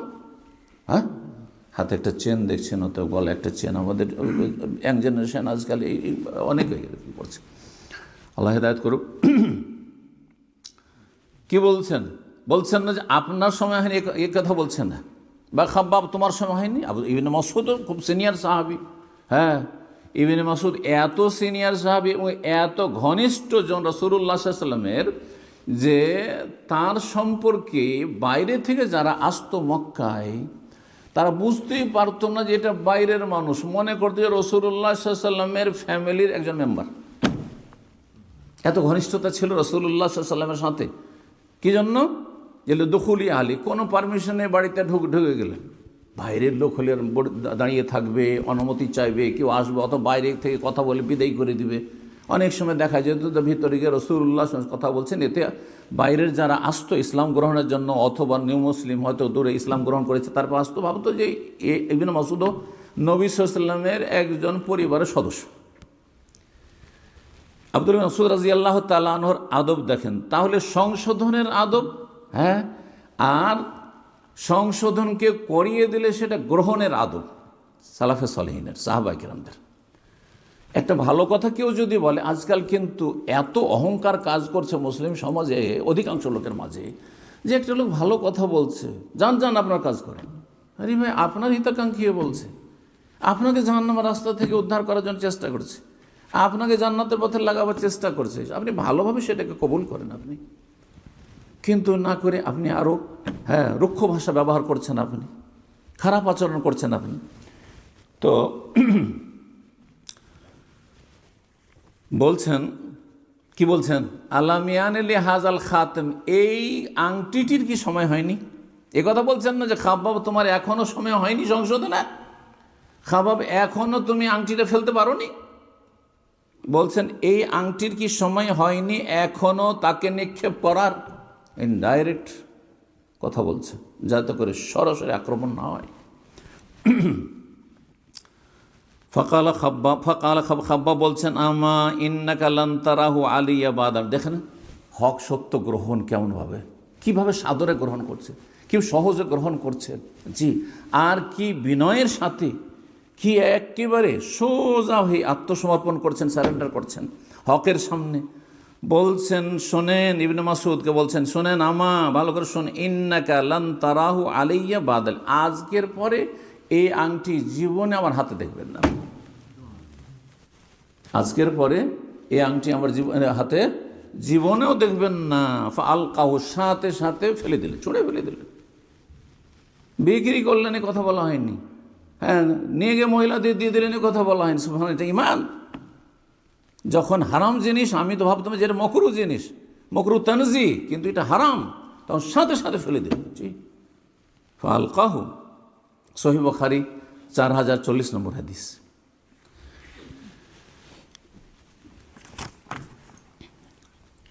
ওমর রাদিয়াল্লাহু তাআলা আনহুর আদর্শের কথা শোনাই। আচ্ছা, যতই বড় ব্যক্তিত্ব হোক না কেন, অনেক কিছু না জানা থাকতে পারে। ওমর রাদিয়াল্লাহু তাআলা আনহুর যদি এমন কোনো মাসলা, যেটা একটা সাধারণ মসলা হইতো, মাসলা মাসাইল ইসলামের, সেটা যদি তাঁরও জানা না থাকে, এত বিশিষ্ট সাহাবী, তাহলে আমার যদি না জানা থাকে, আজকালকার সমাজের লোকেরা মনে করে আলেম মানে কি, আরে কি এতদিন লেখাপড়া করেছে, এই মশলা উত্তর দিতে পারলো না, আরে এই মশলাটা ভুল বলে দিল। না, কোনো ব্যাপার না, কোনো ব্যাপার না। বড় বড় আইম্মায়ে কেরামগণ তারা লা আদিন আমি জানি না বলতে কোনো লজ্জা পেতেন না। এটা হচ্ছে সাহাবায়ে কেরামদের আদর্শ, এটা হচ্ছে তাবেঈনদের আদর্শ, এটাই তাবেঈনদের আদর্শ, এটা হচ্ছে ইমাম আবু হানিফা, শাফি, মালিক, আহমদের আদর্শ। ইমাম মালিক রাহিমাহুল্লাহ, হ্যাঁ, 40-এর বেশি মাসাইলে জিজ্ঞাসা করা হচ্ছে, বলছে লা আদিন আমার জানা নেই। ঘুরিয়ে পেঁচে বলছেন না, আচ্ছা ঠিক আছে আমি ব্যস্ত আছি, পরে বলি। আজকাল বড় চালাক হয়ে গেছে মুফতিরাও, তাই না? এখন খুব ব্যস্ত আছে, ও জানে না আসলে। হ্যাঁ, সত্যি বলে জানা নেই আমার, এটা সম্মান বেড়ে যাবে, কারণ সম্মান দেন ওয়ালা রব্বুল আলামিন। জি, তো এই হাদিসটি খুব গুরুত্বপূর্ণ হাদিস। আবু সাঈদ খুদরি রাদিয়াল্লাহু তাআলা আনহু বর্ণনা করছেন, বলছেন কুন্না ফি মাজলিসিন ইনদা উবাই বিন কাব, আমরা একদিন উবাই বিন কাব রাদিয়াল্লাহু তাআলা প্রখ্যাত হাফেজ, কারি এবং তারাবির ইমাম ছিলেন। কার জামানায়? ওমর রাদিয়াল্লাহু তাআলা খেলাফত আমলে তারাবি পড়ার জন্য দায়িত্ব দিয়েছিলেন দুইজন সাহাবী। একজন হচ্ছেন উবাই বিন কাব আর একজন তামিম আদ-দারি। মুয়াত্তা মালিকের সহিহ বিশুদ্ধ হাদিস রয়েছে, আইয়াকুমা বিন্নাসে বিইহদা আবা আইয়াকুমা লিন্নাসে বিইহদা আশারাতা রাকাতান, তারা উভয়ে যেন জনগণকে কত রাকাত তারাই পড়ায়? 11 রাকাত তারাই পড়ায়। এহদা আশারাত, এহদা 1 আর আশারা মানে 10, 11 রাকাত তারাই পড়ায়। এইটি হচ্ছে সহিহ হাদিস যে ওমর রাদিয়াল্লাহু তাআলা সুন্নত হচ্ছে 11 রাকাত। আর জয়ীফ হাদিস, ভিত্তিহীন বিচ্ছিন্ন সনদের হাদিস যে ওমর রাদিয়াল্লাহু তাআলা আনহুর যুগে লোকেরা 20 রাকাত পড়ত। জি, এটি সুন্নত নয়। এই জন্য নবী সাল্লাল্লাহু আলাইহি ওয়াসাল্লামের সুন্নত 20 নয়, আমলের সুন্নত। এমনকি আবু বকরের সুন্নত নয়, এমনকি ওমরেরও সুন্নত নয়। সুন্নাত ওমর, সুন্নাত ওমর বলে যে প্রচার করা হচ্ছে, এটাও কিন্তু ভুল তথ্য। জি, যদি বিষয় সুন্নত, আপনি নফলের নিয়তে 20 পড়েন, 30 পড়েন, 40 পড়েন, সমস্যা নাই, কিন্তু আপনি রাসূলুল্লাহ সাল্লাল্লাহু আলাইহি ওয়াসাল্লামের সুন্নাহ বলবেন না যেটা সুন্নত নাই। কারণ এখানে আপনার নলেজে ভুল আছে, আপনার এলেমে ভুল আছে। আপনি বিশ্বাস করছেন যে এটা রসুলের সুন্নাত, অসৎ সুন্নত নয়। বিশ্বাস করছেন এটি ওমরের সুন্নাত, অর্থ ওমরের সুন্নত নয়। আপনি নফল পড়লে তো অসুবিধা নেই, কখনো 100 পড়েন, কখনো 40ও পড়েন। তো কথা প্রসঙ্গে কথাটি বললাম। উবাই বিন কাব রাদিয়াল্লাহু তাআলা আনহুর মজলিসে আবু সাঈদ খুদরি বলছেন, আমি ছিলাম, হঠাৎ করে দেখি আবু মুসা আশআরী রাদিয়াল্লাহু তাআলা আনহু এসে উপস্থিত, কিন্তু খুব রাগান্বিত অবস্থায়। আবু মুসা আশআরী বিশিষ্ট সাহাবী, খুব রাগান্বিত অবস্থায় এসেছেন। 3 জন বিশিষ্ট সাহাবী, আবু সাঈদ খুদরি আনসারী, আর আপনার উবাই বিন কাব তিনি আনসারী, আবু মুসা আশআরী তিনি, এই 3 জন এক জায়গায় হলেন। হাত্তা ওয়াকাফে এসে দাঁড়ালেন। ফাকালে এসে বলছে, আনশাদুকুমুল্লাহ, আল্লাহর দোহাই দিয়ে তোমাদেরকে বলছি, আল্লাহর কসম দিয়ে বলছি তোমাদেরকে, হাল সামি আহাদুম মিনকুম রাসূলুল্লাহ সাল্লাল্লাহু আলাইহি ওয়াসাল্লাম, তোমাদের মধ্যে কেউ কি রাসূলুল্লাহ সাল্লাল্লাহু আলাইহি ওয়াসাল্লামের কাছে এই মাসলাটি শুনেছেন, এই হাদিসটি শুনেছেন? কি যে আল ইস্তিজানু সালাস, কারো বাড়িতে গেলে দরজায় গিয়ে 3 বার করে অনুমতি চাইতে হবে।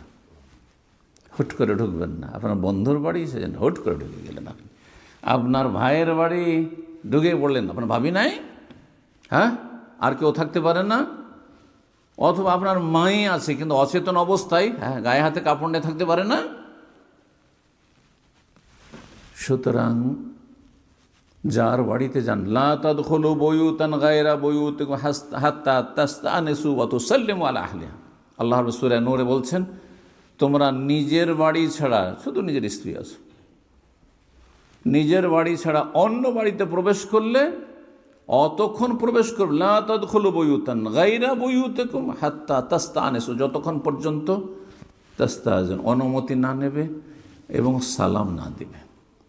আল্লাহ বলছেন অনুমতি নিতে হবে এবং সালাম দিতে হবে, কিন্তু তার পদ্ধতিটা কি? রাসূলুল্লাহ সাল্লাল্লাহু আলাইহি ওয়াসাল্লামের হাদিসে বিস্তারিত রয়েছে। বলুন আসসালামু আলাইকুম, আদখল, বলুন ভাই অমুক আছেন, না না, বলুন কি আসসালামু আলাইকুম, সালাম দিলেন, আপনি শান্তি চাইলেন তার জন্য, তার পরিবারের জন্য। আমি কি আসতে পারি বলবেন, হয় আসতে বলবে আর না হলে বাইরে আসবে।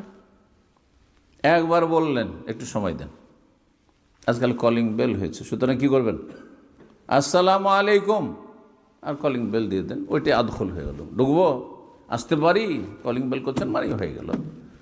আসসালামু আলাইকুম আদখল 3 বার বলবেন, সাথে সাথে নয়, 1-2 মিনিট সময় দেন, মাঝখানে হয়তো বেরিয়ে আসছে, হ্যাঁ তো প্রস্তুত হয়ে আসছে, সময় দেন। 3 বার করে বললেন কিন্তু কোনো সাড়া শব্দ আসলো না, আছে নেই আসেন কোনো উত্তর আসলো না, কি করবেন, দেখি ভিতরে একটু ঢুকে দেখি তো নাকি, ফিরে চলে আসতে হবে, ফিরে চলে আসতে হবে। তো আপনারা কি হাদিস জানেন? কে বলছেন? আবু মুসা আশআরী রাদিয়াল্লাহু তাআলা আনহু এসে বলছেন, আবু সাঈদ খুদরি কে, ওবাই বিন কাব কে, মজলিসে আরো বেশ কিছু সাহাবায়ে কেরাম বসে আছেন। ওমর রাদিয়াল্লাহু তাআলা খেলাফত আমলে বলছেন, আল ইস্তিজানু সালাস, 3 বার করে পারমিশন চাইতে হবে কারো বাড়িতে গেলে, গেটে গেলে। এই হাদিস কি আপনারা কেউ শুনেছেন? যদি 3 বারে কোনো সাড়া শব্দ নাসফাইন ওজেন আলাক ওয়াইল্লা ফারজে, তার নবী সাল্লাল্লাহু আলাইহি ওয়াসাল্লাম বলেছেন যদি অনুমতি আসে তো ঠিক আছে, আর নাহলে সেখান থেকে ফিরে আসা। কালা উবাই বিন কাব রাদিয়াল্লাহু তাআলা বললেন, ওয়ামা যাক্কা, ব্যাপারটা কি, আরে কি হয়েছে, তুমি এত মানে রেগে আছো কেন তুমি? তো কালা ইস্তাজান, ঘটনা এই যে ইস্তাজান তো আলা ওমর ইবনে খাত্তাব, আজকে মানে গতকালকে, গতকালকে আমি ওমর ইবনে খাত্তাব রাদিয়াল্লাহু তাআলা বাড়িতে গেছিলাম, আর গিয়ে 3 বার করে আমি অনুমতি চেয়ে, সালাসা মাররা 3 বার করে অনুমতি চেয়েছিলাম, ফালাম ইউজানলি, কোনো সাড়া শব্দ পাইনি, তখন ফিরে চলে এসেছি, সাড়া শব্দ পাইনি, তখন ফিরে চলে এসে ফারাজাতো সুম্মা যেহেতু হলিয়াম, তারপরে তার কাছে আজকে আবার এসছি, ফাদাখালতু আলাইহি, তার বাড়িতে প্রবেশ করলাম, ফা আখবারতুহু, যখন অনুমতি দিলেন তখন অনুমতি নিয়ে তাকে জানাইলাম যে আন্নি যেহেতু আমস, আপনার কাছে কালকে এসেছিলাম, 3 বার করে অনুমতি চেয়েছিলাম, ফাসাল্লাম তো সালাস, 3 বার করে সালামও দিয়েছিলাম, যেমন নবী সাল্লাল্লাহু আলাইহি ওয়াসাল্লাম বলেছেন। সুম্মান সারাফ, তো তারপরে কোনো সাড়া শব্দ আপনাদের না পেয়ে ফিরে গিয়েছিলাম। কালাকাদ সামে না কা, ওমর বলছেন যে তোমার কথা আমি সালাম শুনেছি। ওয়া নাহনু হিনাইযিন আলা শুগলিন, সেই সময় আমরা একটু ব্যস্ত ছিলাম, কাজ করছিলাম। ফালাউ মাস্তাজানতা হাত্তা ইউজানা লাকা, তুমি আর অনুমতি না চেয়ে বা ফিরে না গিয়ে তুমি অপেক্ষা করতে, অনুমতি দেওয়া হয়তো। কালা ইস্তাজানতু কামা সামিআতু রাসূলুল্লাহ সাল্লাল্লাহু আলাইহি সাল্লাম, আমি তো রাসূলুল্লাহ সাল্লাল্লাহু আলাইহি যেমন বলেছেন তেমন কাজ করেছি, 3 বার করে আল ইস্তিজানু সালাসান, 3 বার করে অনুমতি চাইব, যদি অনুমতি পেলাম তো ঠিক আছে, না হলে ফিরে চলে যেতে হবে, আমি ফিরে যাচ্ছি, চলে গেছিলাম। কালা, শোনেন ওমর কি বলছেন রাদিয়াল্লাহু তাআলা আনহু, বলছে ফাওয়াল্লাহি, আল্লাহর কসম করে বলছি আবু মুসা, লাউ জান্না জাহরাকা আও ওয়াবাতনাকা, তোমার পিঠ আর পেট মেরে লাল করে দেব, এমন পিটুনি দিব, জাহারাকা ওয়াবাতনাকা, তোমার পিঠ লাল করে দেবো মেরে। জি, আউলা তাতি আন্না বেমান বেমাই ইয়াশহাদু লাকা আলা হাজা, তুমি যে এই নতুন হাদিস আমাকে শোনাইলে, এই হাদিস তোমার একা শুনবো না, বিশ্বাস হয় না, আমি জানলাম না, আর তুমি কোথা থেকে জেনে গেলে? সাক্ষী নিয়ে এসো, তুমি হয় সাক্ষী নিয়ে এসো, না হলে তোমাকে মেরে লাল করে দেবো। ফাকাল উবাই বিন কাব রাদিয়াল্লাহু তাআলা আনহু শোনার পরে বলছে, ফাওয়াল্লাহি, আল্লাহর কসম করবেছে, লা ইয়াকুমু মাকা ইল্লা আহদাসুনা সিন্নান, আমাদের যাওয়ার কোনো দরকারই নেই, আমাদের ছোট বাচ্চা একটা গিয়ে উমরের দরবারে গিয়ে বলে দিবে, সেও জানে, ছোট ছোট কচি কাঁচা বাচ্চারা, এই যুবকরাও বলে দেবে। উবাই বিন কাব বলছে, আমারও যাওয়ার কোনো প্রয়োজন নেই, আর আবু সাঈদ খুদরিরও যাওয়ার প্রয়োজন নেই, কারো প্রয়োজন নেই, এ তো সবাই জানে। সুবহানাল্লাহ। এদিকে বলছেন উবাই বিন কাব যে আমাদের সবাই ছোট ছোট বাচ্চারা জানে, আর এদিকে ওমর রাদিয়াল্লাহু তাআলা আনহু হাদিসটি জানছেন না।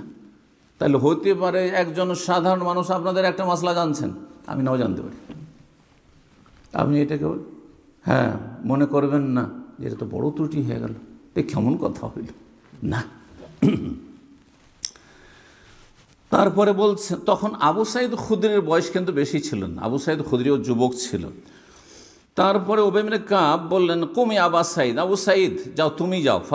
ফাকুমতু, আবু সাঈদ বলছেন আমি গেলাম। হাত্তা আতাইতু ওমর রাদিয়াল্লাহু তাআলার কাছে আসলাম। ফাকুলতু, এসে বললাম কাদ সামিউতু রাসূলুল্লাহ সাল্লাল্লাহু আলাইহি ইয়াকুলু হাযা, আমি কিন্তু রাসূলুল্লাহ সাল্লাল্লাহু আলাইহি ওয়াসাল্লামকে স্বয়ং বলতে শুনেছি এই হাদিসটি। সহিহ বুখারী সহিহ মুসলিমে এতটুকু রয়েছে, সহিহ বুখারী 5776, সহিহ মুসলিমের 4007 নম্বর হাদিস। কিন্তু তিরমিজিতে আর একটু বেশি রয়েছে, তিরমিজি 2614 নম্বর হাদিস। ওমর রাদিয়াল্লাহু তাআলা আনহুকে যখন গিয়ে আবু সাঈদ খুদরির মতো একটা যুবক ছেলে আনসারীদের বললেন যে আমি তো রাসূলুল্লাহ বলতে শুনেছি যে কারো বাড়িতে গেলে দরজায় 3 বার করে পারমিশন চাও, যদি পারমিশন দিল তো ঠিক আছে, আর না হলে ফিরে চলে এসো। তখন ওমর বলেন মা কুনতু আলেমতু বিহাযা, আমি কিন্তু এটা জানি না। গোপন করলেন না, মানহানি হয়ে যাবে, ছোট হয়ে যাবে। ও না না না, তোমাদের পরীক্ষা করছিলাম, বড় চালাকি আজকাল। হ্যাঁ, তোমাদের পরীক্ষা করছিলাম, হ্যাঁ আসলে জানি, কিন্তু দেখছিলাম কতটা তোমাদের এলেমের দৌড়, দেখি কতটা শিখেছো। এগুলো আজকালকার মুফতিদের চালাকি, কিছু মুফতি আছে বুঝছেন না, ভুল করে দেবে, তারপরে এই দিক থেকে নয় ওই দিক থেকে হয়, হ্যাঁ কোনো রকম করে আসলে এটা আমার উদ্দেশ্য ছিল না, আমি আসলে এই নিয়ত বলেছিলাম। আর এইসব করা, এটা সালাফি মানাজ নয়, এটা সাহাবায়ে কেরামের আদর্শ নয়। হ্যাঁ, এটা হেদায়েত প্রাপ্ত যারা তাদের আদর্শ নয়। আপনি যদি হেদায়েতের পথ চান ফাকাদ ইহতাদাও, তাহলে আপনাকে সবসময় নমনীয় হইতে হবে, কেউ ভুলের ঊর্ধ্বে নয়।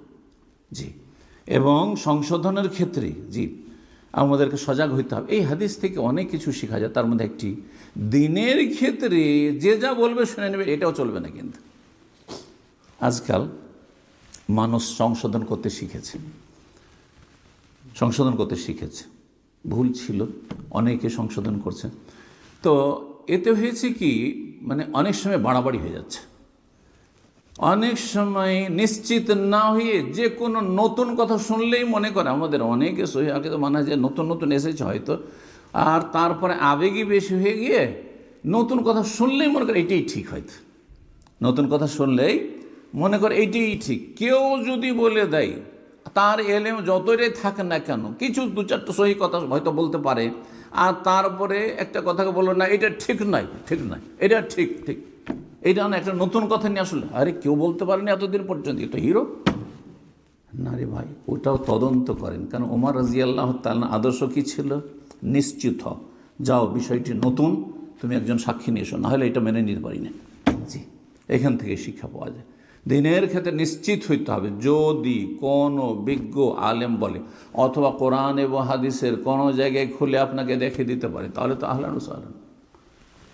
আর না হইলে শুধু হ্যাঁ সোশ্যাল মিডিয়াতে আপনি চেনেন তাকে, জানেন না যে তার এলেমের দৌড় কত, কিছু সহি কথা বলে, প্রত্যেকটা নতুন বললেই যে ঠিক হবে এটাও জরুরি নয়। কিন্তু তবে আমরা ভুলের মধ্যে আছি, বিশেষ করে যাদের মধ্যে বিভিন্ন বিদআত রয়েছে, বিভিন্ন ভুল ভ্রান্তি রয়েছে আকীদার ক্ষেত্রে, ইবাদত বন্দেগীর ক্ষেত্রে, তাদেরকে আরও বেশি সজাগ হইতে হবে এবং জানার চেষ্টা থাকতে হবে, জানার চেষ্টা করতে হবে, আর মানার মতো মন মানসিকতা থাকতে হবে। এই তো 2-4টি নজির বললাম সাহাবায়ে কেরামদের, সালাফদের, যে মানহাজ বা আদর্শের ক্ষেত্রে যে তারা কিভাবে সত্যকে সহজে গ্রহণ করতেন, সত্য কথা আসলে গ্রহণ করতেন। কোথায় ওমর রাদিয়াল্লাহু তাআলা আনহু, কোথায় একজন আবু সাঈদ, একটা যুবক ছেলে, তাই না? তাহলে ছোটোর কাছ থেকেও সহি কথা নিতে কখন আপনি এখানে যাতে করে শয়তানকে সুযোগ না দেন। আপনি যদি আপনি না গ্রহণ করেন, আর এর কথা কি মূল্য আছে, হ্যাঁ এ তো কত বাইলেম রাখে, হ্যাঁ আমাদের এর চাইতে বড় বড় আলেম ওলামা রয়েছে, আর অনেক বুজুর্গানের দিন রয়েছে, এটাই কিন্তু গুমরাহির রাস্তা। তো আল্লাহ রাব্বুল বুঝার তৌফিক দান করেন। ইমাম ইবনে তাইমিয়া রাহিমাহুল্লাহ, শাইখুল ইসলাম, তিনি বলছেন যে এইরকম ঘটনা সাহাবায়ে কেরামদের মাঝে একজন সাহাবী, বিশিষ্ট সাহাবী, তারপরে মাসলা জানা ছিল না, জানিয়ে দেওয়া হয়েছে, যখন যারা নিশ্চিত হয়েছেন যে এটাই ঠিক, আমি যেটা বলছিলাম বা ভাবছিলাম সেটাই ভুল, সাথে সাথে তারা ফিরে এসছেন। তাতে কোনো রকম মান সম্মান নিয়ে কখনো চিন্তা করেননি যে ছোট হয়ে যাবে, বরং এতে আরও মান সম্মান বেড়ে গেছে। হ্যাঁ, রবের কাছে যেহেতু ভালোবাসা পেয়েছেন, সুতরাং সায়াজআলুল্লাহুমুর রহমান উদ্দা, যারা সত্যি আল্লাহর জন্য কাজ করে এবং আল্লাহর জন্য নিজেকে সোজা করে নেয়, তাদের ভালোবাসা মানুষের অন্তরে আল্লাহ তৈরি করে দেন। সূরা মারিয়াম ইরশাদ করেছেন। তো ইবনে তাইমিয়া রাহিমাহুল্লাহ বলছেন, তার কথাটি শোনায় খুব গুরুত্বপূর্ণ, বলছেন কানা ওমর খাত্তাব রাদিয়াল্লাহু আনহু ওয়াক্কাফান ইনদা কিতাবিল্লাহ, ওমর রাদিয়াল্লাহু আল্লাহর কিতাবের কথা যেখানে পেতেন সেখানে থেমে যেতেন, মেনে নিতেন। ওয়াকানা আবু বকর সিদ্দিক রাদিয়াল্লাহু তাআলা আনহু ইউবাইয়িনু লাহু আশিয়া, ওমর রাদিয়াল্লাহু তাআলা আনহুর অনেক কিছু জানা ছিল না যেটা আবু বকরের জানা থাকতো। অনেক কিছু তার বুঝতে বিলম্ব হয়েছে, কিন্তু আবু বকর সিদ্দিক রাদিয়াল্লাহু আগেই বুঝেছেন। যখন তাকে সঠিক বিষয়টি বুঝিয়ে দিয়েছেন, সঠিক বিষয়টি তার সামনে তুলে ধরেছেন, তার সামনে স্পষ্ট হয়েছে, সাদরে গ্রহণ করেছেন। কখনো আত্ম অহংকার দেখাননি, কখনো তিনি কথা চিন্তা করেননি যে আমি এর কাছে কেন ছোট হব, এর কথা কেন মানব। বলছি ইউবাইয়িনু লাহু আশিয়া তুখালিফু মা ইয়াকাউ লাহু কামা বায়্যানা লাহু ইয়াউমাল হুদাইবিয়া, এমন বেশ কিছু বিষয়গুলি সুস্পষ্ট করে দিয়েছেন আবু বকর সিদ্দিক রাদিয়াল্লাহু তাআলা আনহু ওমরের জীবনে, যেগুলি আর বিপরীত তিনি ধারণা রাখতেন বা মনে করতেন। যেমন হুদাইবিয়ার সন্ধির দিন ওমর রাদিয়াল্লাহু তাআলা মোটেই রাজি হবেন না এই সন্ধিতে, কারণ এত ছোট হব না কাফেরদের কাছে, সব কথাই তাদের মেনে নেব, সব কিছুতে আমরা ছোট হয়ে যাব। আমরা কি তাহলে বাতিলের উপর আছি নাকি ইয়া রাসূলুল্লাহ? হ্যাঁ, আমরা কেন তাদের কাছে লাঞ্ছিত হব, আমরা কেন তাদের কাছে নতি স্বীকার করব? তো শেষ পর্যন্ত রাসূলুল্লাহ সাল্লাল্লাহু আলাইহি ওয়াসাল্লাম আপন কথাই, যেহেতু তিনি ওহীর মাধ্যমে কাজ করছেন, বাহ্যিক মনে হচ্ছে যে আমরা তো হেরে গেলাম, কিন্তু এটিকে আল্লাহ রাব্বুল কি বলেছেন, ফাতহাম মুবিন, ইন্না ফাতাহনা লাকা ফাতহাম মুবিনা, হুদাইবিয়ার ক্ষেত্রে নাযিল হয়েছে। আর সূরা ইজা জা নাসরুল্লাহ ওয়াল ফাতহ যে ফাতহ রয়েছে, এটি হচ্ছে মক্কা বিজয়ের বিজয়। তাহলে বিজয় কোরআনে কারিমে দুই বিজয়ের কথা বলা হয়েছে, হুদাইবিয়ার সন্ধিকে আগে বলা হয়েছে, তারপর ষষ্ঠ হিজরিতে এটি, আর তারপরে মক্কার বিজয়ের কথা সূরা ইজা জা নাসর ওয়াল ফাতহ, নাসরুল্লাহ ওয়াল ফাতহ, তাতে বিজয়ের কথা বলা হয়েছে। তো এইরকমই নবী সাল্লাল্লাহু আলাইহি ওয়াসাল্লামের যেদিন ইন্তেকাল হয় সেই দিনটাকে স্মরণ করুন। সেই দিন ওমর রাদিয়াল্লাহু তাআলা আনহু কি বলছিলেন, না নবী সাল্লাল্লাহু আলাইহি ওয়াসাল্লাম মারা যাননি, তিনি আল্লাহর কাছে গিয়েছেন, আবার ফিরে আসবেন, যে বলবে যে নবী সাল্লাল্লাহু আলাইহি ওয়াসাল্লাম মারা গেছে তাকে এক্ষুনি আমি খুন করব, বলছিলেন না? জি। অথচ কোরআনে কারিমের আয়াতগুলি রয়েছে যে মানুষ যখন বিপদের পাহাড় মানুষের জীবনে নেমে আসে, তখন মানুষ নিজের হুঁশ জ্ঞান হারিয়ে দেয়, বেখেয়াল হয়ে যায়, কি বলছে নিজেরই ব্যালেন্স ঠিক রাখতে পারে না। এইরকমই বলছেন ওয়াইয়াউমা কেতালে মানে জাকাত। এইরকমই নবী সাল্লাল্লাহু আলাইহি ওয়াসাল্লাম ইন্তেকালের পরে এক শ্রেণীর বেদুইনরা, কিছু কিছু গোত্র বংশ ছিল, যারা বললো যে জাকাত তো রাসূলুল্লাহ সাল্লাল্লাহু আলাইহি ওয়াসাল্লামের হাতে তুলে দিতাম, খলিফাকে কেন জাকাত দেবো, জাকাত দেবো না।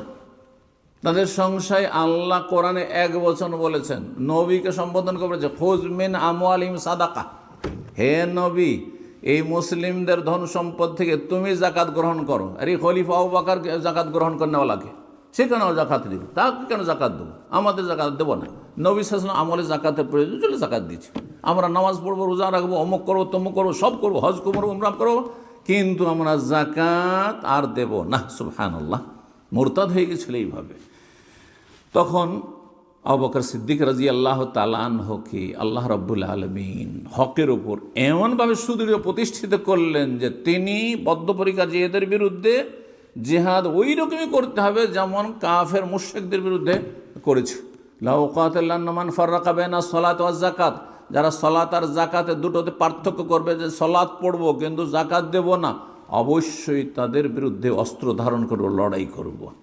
এদি 5 ওয়াক্ত নামাজ পড়ছে, ইসলামের সমস্ত বিধিবিধান পালন করছে। ওমর বলছে ওয়া কাইফা তুকাতিলুন নাস ওয়াকাদ শাহিদু আল্লা ইলাহা ইল্লাল্লাহ ওয়া আন্না মুহাম্মাদুর রাসূলুল্লাহ ওয়া ইউকিমুস সালাহ। হ্যাঁ, এরা কালেমা শাহাদাত পাঠ করে, এরা তৌহিদবাদী, এরা রসুলকে মানে, এরা কোরআন মানে, এরা 5 ওয়াক্ত সালাত পড়ে, শুধু জাকাত দেবে না বলছে, এদের বিরুদ্ধে আপনি লড়াই করবেন কি করে? নামাজিদের বিরুদ্ধে আপনি লড়াই করবেন কি করে? আপনি এই খলিফা হইতে হইতে এমন কথা বলছেন আপনি। কিন্তু আবু বকর সিদ্দিক রাদিয়াল্লাহু তাআলা আপন কথায় অনড়, এবং তিনি ওই হাদিসটি, যে হাদিসে বলা হয়েছে যে ইল্লা বিহাক্কিল ইসলাম, তবে ইসলামের কেউ যদি হক নষ্ট করে, হ্যাঁ ইসলামের কেউ যদি হক নষ্ট করে তাহলে তাদের বিরুদ্ধে লড়াই করতে হবে। এবং এই যে ইসলামের হক নষ্ট করে, সেখান থেকে ইস্তেমবাদ করলেন আবু বকর সিদ্দিক রাদিয়াল্লাহু তাআলা, বললেন ওয়া যাকাতু হাক্কুল ফাইন্না যাকাত হাক্কুল মাল, যাকাত হচ্ছে পয়সার হক, ইসলামে হক হচ্ছে আপনার ধন সম্পদের জাকাতের হক। সুতরাং যেই ব্যক্তি নামাজ পড়বে কিন্তু জাকাত দেবে না, সেই ব্যক্তি ইসলামের হক নষ্ট করলো। ইসলামের হক নষ্ট করে কেউ যদি এমন অপরাধ করে যার দণ্ডবিধান রয়েছে, তাহলে সদর দণ্ডবিধান শাস্তি রয়েছে। ঠিক ওই রকমই কেউ যদি ইসলামের সব কিছু পালন করছে কিন্তু ইসলামের একটি হক নষ্ট করে, তার বিরুদ্ধে আমি লড়াই করব। এই কথাই তখন ওমর রাদিয়াল্লাহু তাআলা বলছেন যে আবু বকর সিদ্দিক রাদিয়াল্লাহু বারবার বলতে গিয়ে আল্লাহ আমার অন্তরটাকে খুলে দিলেন, আমি তখন সঠিকটা বুঝতে পারলাম, মেনে নিলাম। তখন ওমর রাদিয়াল্লাহু তাআলা আনহু বলছেন, ইমাম ইবনে তাইমিয়া রাহিমাহুল্লাহ, ওয়াকানা ওমর রাদিয়াল্লাহু আনহু ইউশাবিরুস সাহাবা, সাহাবায়ে কেরামদের সাথে যে কোনো ইস্যুতে পরামর্শ করতেন। ফাতারাতান ইয়ারজি ইলাইহিম, কখনো কখনো তিনি তার মত পরিবর্তন করে সাহাবায়ে কেরামদের মতকে গ্রহণ করতেন। ওয়া তারাতান ইয়ারজিউনা ইলাইহি, কখনো সাহাবায়ে কেরামদের মত থেকে তারা ফিরে আসতেন তার মতে। রুব্বামা রায়ান ফায়ুযকারু হাদিসুন আনিন নবী সাল্লাল্লাহু আলাইহি ওয়াসাল্লাম, কখনো কখনো নিজের এমন মত ব্যক্ত করে দিতেন তার বিপরীত হাদিস ছিল, তার হয়তো জানা ছিল না। তখন ওমর বলতেন, শুনেন ওমর রাদিয়াল্লাহু আনহুর কথাটি, বলছেন ওয়াল্লাহি মা ইয়াদরি ওমরু আসাবাল হাক্কা আম আখতাহু, ওমর জানে না সে সঠিক কথা বলেছে না ভুল কথা বলেছে, সেই জন্য এরকম কথা বলেছে তোমাদেরকে। হাদিসের সামনে নিজে সারেন্ডার করে দিতেন। এ হচ্ছে সাহাবায়ে কেরামদের আদর্শ। এছাড়াও বেশ কিছু কথা তিনি আরও ওমর রাদিয়াল্লাহু তাআলা আনহুর যে বিভিন্ন চিঠিপত্রগুলি ছিল বিভিন্ন শহরের যারা গভর্নর হতেন তাদের কাছে, সেগুলির কথা উল্লেখ করেছেন। শেষখানে একটি পয়েন্ট উল্লেখ করে আমি ছেড়ে দিচ্ছি, সেটা হচ্ছে সালাফদের কিছু কিছু উক্তি। প্রখ্যাত তাবী মাসরুক রাহিমাহুল্লাহ তাআলা তিনি বলছেন, বিহাসবির রাজুলে মিনাল ইলমি আন ইয়াখশাল্লাহ আযজা ওয়া জাল, মানুষের জ্ঞানী হওয়ার জন্য যথেষ্ট যে সে আল্লাহকে ভয় করে। তাহলে কেউ যদি আলেম হয় আর আল্লাহর ভয় না থাকে তাহলে সে আলেম নয়। এর নামে ইয়াখশাল্লাহ মিন ইবাদিহি আর উলামা। আপনি প্রচলিত আলেম না, মাদ্রাসা পড়া আলেম না, কিন্তু আপনি আল্লাহর ভয় ভীতি সবসময় অন্তরে রেখে আপনি জীবনযাপন করছেন। ভয় আল্লাহর আছে, তার মানে আপনি পাপমুক্ত থাকার জন্য সর্বাত্মক চেষ্টা করছেন। আপনি আল্লাহর ভয় সবসময় অন্তরে ধরে রাখতে পেরেছেন, তাহলে আপনার জ্ঞানী হওয়ার জন্য আলেম হওয়ার জন্য যথেষ্ট। আল্লাহর ভয় থাকলে আপনি এলেমের ফরজ আদায় করবেন, আমলের ফরজ আদায় করবেন। এলেমের ক্ষেত্রে আপনি না জেনে আপনি আমল করবেন না, আর আমলের ক্ষেত্রেও আপনি বিভ্রান্তির শিকার হবেন না। আর যদি ভুল হয় কেউ সংশোধন করে তো মানতে কোনো বাধা থাকবে না। তারপরের অংশটুকু বলি, বলছেন তিনি, ওয়াবিহাসবির রাজুলি মিনাল জাহলি আন ইয়াজাবা বিইলমিহি, আর কোনো ব্যক্তির মূর্খ হওয়ার জন্য, জাহিল হওয়ার জন্য যথেষ্ট যে নিজের জ্ঞানের ওপর গর্ব করবে, নিজের এলেমের উপর অহংকার রাখবে যে আমি জানি, আমাকে জানাইতে হবে না, হ্যাঁ আমি তোমার চেয়ে বেশি জানি। এই কথা কেউ যদি বলে তাহলে সে তার মূর্খ হওয়ার জন্য যথেষ্ট। তাহলে একজন আলেমও মূর্খতার পরিচয় দেবে সে যদি মনে করে যে আমার জুনিয়র থেকে জানার কোনো প্রয়োজন নেই, বা আমার ভুল হতে পারেন না, হ্যাঁ আমি যেটা বলেছি সেটাই ঠিক, অথবা আমারটাকে আমি স্বীকার করতে চাই না, ডানে বামে এদিক সেদিক করে আমার দোষ ত্রুটিকে ঢাকতে চাই। আল্লাহ রাব্বুল এসব ত্রুটি থেকে আর কুপ্রবৃত্তির অনুসরণ থেকে আমাদেরকে বেঁচে থাকার তৌফিক দান করেন। এবং এমনকি শেষখানে ইমাম ইবনে তাইমিয়া রাহিমাহুল্লাহর কথাও উলামায়ে কেরাম উল্লেখ করেছেন যে তিনি এত বড় ইমাম ছিলেন। ইমাম ইবনে তাইমিয়া রাহিমাহুল্লাহ সম্পর্কে তিনি এত বড় ইমাম যে বিজ্ঞ ওলামারা বলেছেন যদি তিনি ইমাম আবু হানিফা, শাফি, মালিক, আহমদের যুগে সেই যুগের হইতেন তাহলে তার নামে যেমন হানাফিয়া, শাফি, মালিকি, হাম্বলি লক্ষ লক্ষ অনুসারী হয়েছে, তেমনি তার নামে এইরকম কোটি কোটি অনুসারী হয়ে যেত। জি, শুধু জামানার দিক থেকে পরে এসেছেন, এলমের ক্ষেত্রে তার মর্যাদা ওই সমস্ত আইম্মায়ে কেরামদের স্তরে, এতে কোনো সন্দেহ নেই। সে ইমাম ইবনে তাইমিয়া রাহিমাহুল্লাহ বহু সময় তার জীবনীতে লেখা হয়েছে যে তিনি অনেক সময় একটা ফতোয়া দেওয়ার পরে সেই ফতোয়াতে ফিরে চলে আসতেন। আজকে আমরা ফতোয়া দিয়ে যদি ফিরে আসি তো দেখো হ্যাঁ এক একদিন এক এক রকম কথা বলছে, অথচ এইটাই হচ্ছে ইসলামের শিক্ষা, যে কালকে ভুল বলেছিলাম আজকে আমি ঠিক বলছি। হ্যাঁ, আজকে মাসলা বলতে গিয়ে হঠাৎ করে এমন মাসলা জিজ্ঞাসা করলেন যেটা বাইদ আহাদ, অনেক আগে আমি স্টাডি করেছি, আমার মেমোরি থেকে চলে গেছে হয়তো, যার ফলে হয়তো ভুল কথা বলে চলে গেলাম, পরে আমি সংশোধন করতে, এতে যদি আমি মনে করি যে না এটাকে ঢেকে ঢুকে রেখে দিই, এটাতে আরও ক্ষতি করলাম। যদি এর ওপর ভুল আমল কেউ করতে থাকে তো জাহান্নামে যেতে হবে। এই কথাগুলি জানা আমাদের মনে থাকে। তো বলছেন যে ইমাম ইবনে তাইমিয়া রাহিমাহুল্লাহ আলা জালালাতি কদরিহি ওয়া আযীম মানজিলাতি বাইনা আহলিল ইলমি ইয়ারজিউ ইলাল হক ওয়া ইউসাররিহু, তিনি সত্যের দিকে, হকের দিকে ফিরে আসতেন কোনো ভুল ফতোয়া হয়ে গেলে, এবং স্পষ্ট ভাষায় বলতেন যে বেআন্নাহু কানা ইউফতি বিখিলাফিল হক, এর আগে যে ফতোয়া দিয়েছি সেটি হক ছিল না ভুল ছিল, এখন যেটা বলছি সেটা আমার কাছে ঠিক। আল্লাহ যেন বোঝার তৌফিক দান করেন, আমলের তৌফিক দান করেন, সংশোধনের তৌফিক দান করেন। ইমাম শাফি রাহিমাহুল্লাহ ফিকার কিতাব যদি কেউ পড়েন শাফি মযহাবের, তো বলা হয়েছে এটা হচ্ছে মযহাবে কদিম, এটা হচ্ছে মযহাবে জদীদ। এটি শাফি মযহাবের ফিকার কিতাব খুব প্রসিদ্ধ জিনিস। বিষয়টা কি, ইরাকে যতদিন ছিলেন ইমাম শাফি রাহিমাহুল্লাহ, সেখানে যেই ফতোয়াগুলি দিয়েছেন সেগুলিকে বলা এটা তার পুরনো মযহাব ছিল, মানে আগের ফতোয়া। আর মিশরে আসার পরে বেশ কিছু হাদিস জানতে পারলেন, বেশ কিছু এলেম তার কাছে আসলো, যাতে আগের ফতোয়াগুলি দেখলেন ওগুলো তো ভুল বলেছিলাম, তখন সেগুলো থেকে তিনি ফিরে এসেছেন, প্রত্যাবর্তন করেছেন। এই জন্য এটাকে বলা হয় মযহাবে জদীদ, নতুন মযহাব। হ্যাঁ, তার মানে দুটো মযহাব না, আগের ফতোয়া সেটা ছিল আর পরের ফতোয়া। তো যেটি পরের ফতোয়া সেটি তার কাছে সহি, সেটা সহি হোক আর নাই হোক, কিন্তু সেটা তার কাছে সহি। সুতরাং আমরা যাতে করি যারা যে কোনো স্তরে কাজ করছি, আমাদের ভুল সাধারণ মানুষের তো হইতেই পারে, আলেমদের ভুল হইতে পারে, আর এই ক্ষেত্রে আমাদের আদর্শ হচ্ছে রাসূলুল্লাহ সাল্লাল্লাহু আলাইহি ওয়াসাল্লাম, আম্বিয়া রসুলগণ এবং উলাইকাল্লাযীনা হাদাল্লাহু ফাবিহুদাহু মুক্তাদি, আল্লাহ তাদের ইক্তিদা করতে বলেছে 18 জন নবীর কথা সূরা নাম বলার পরে।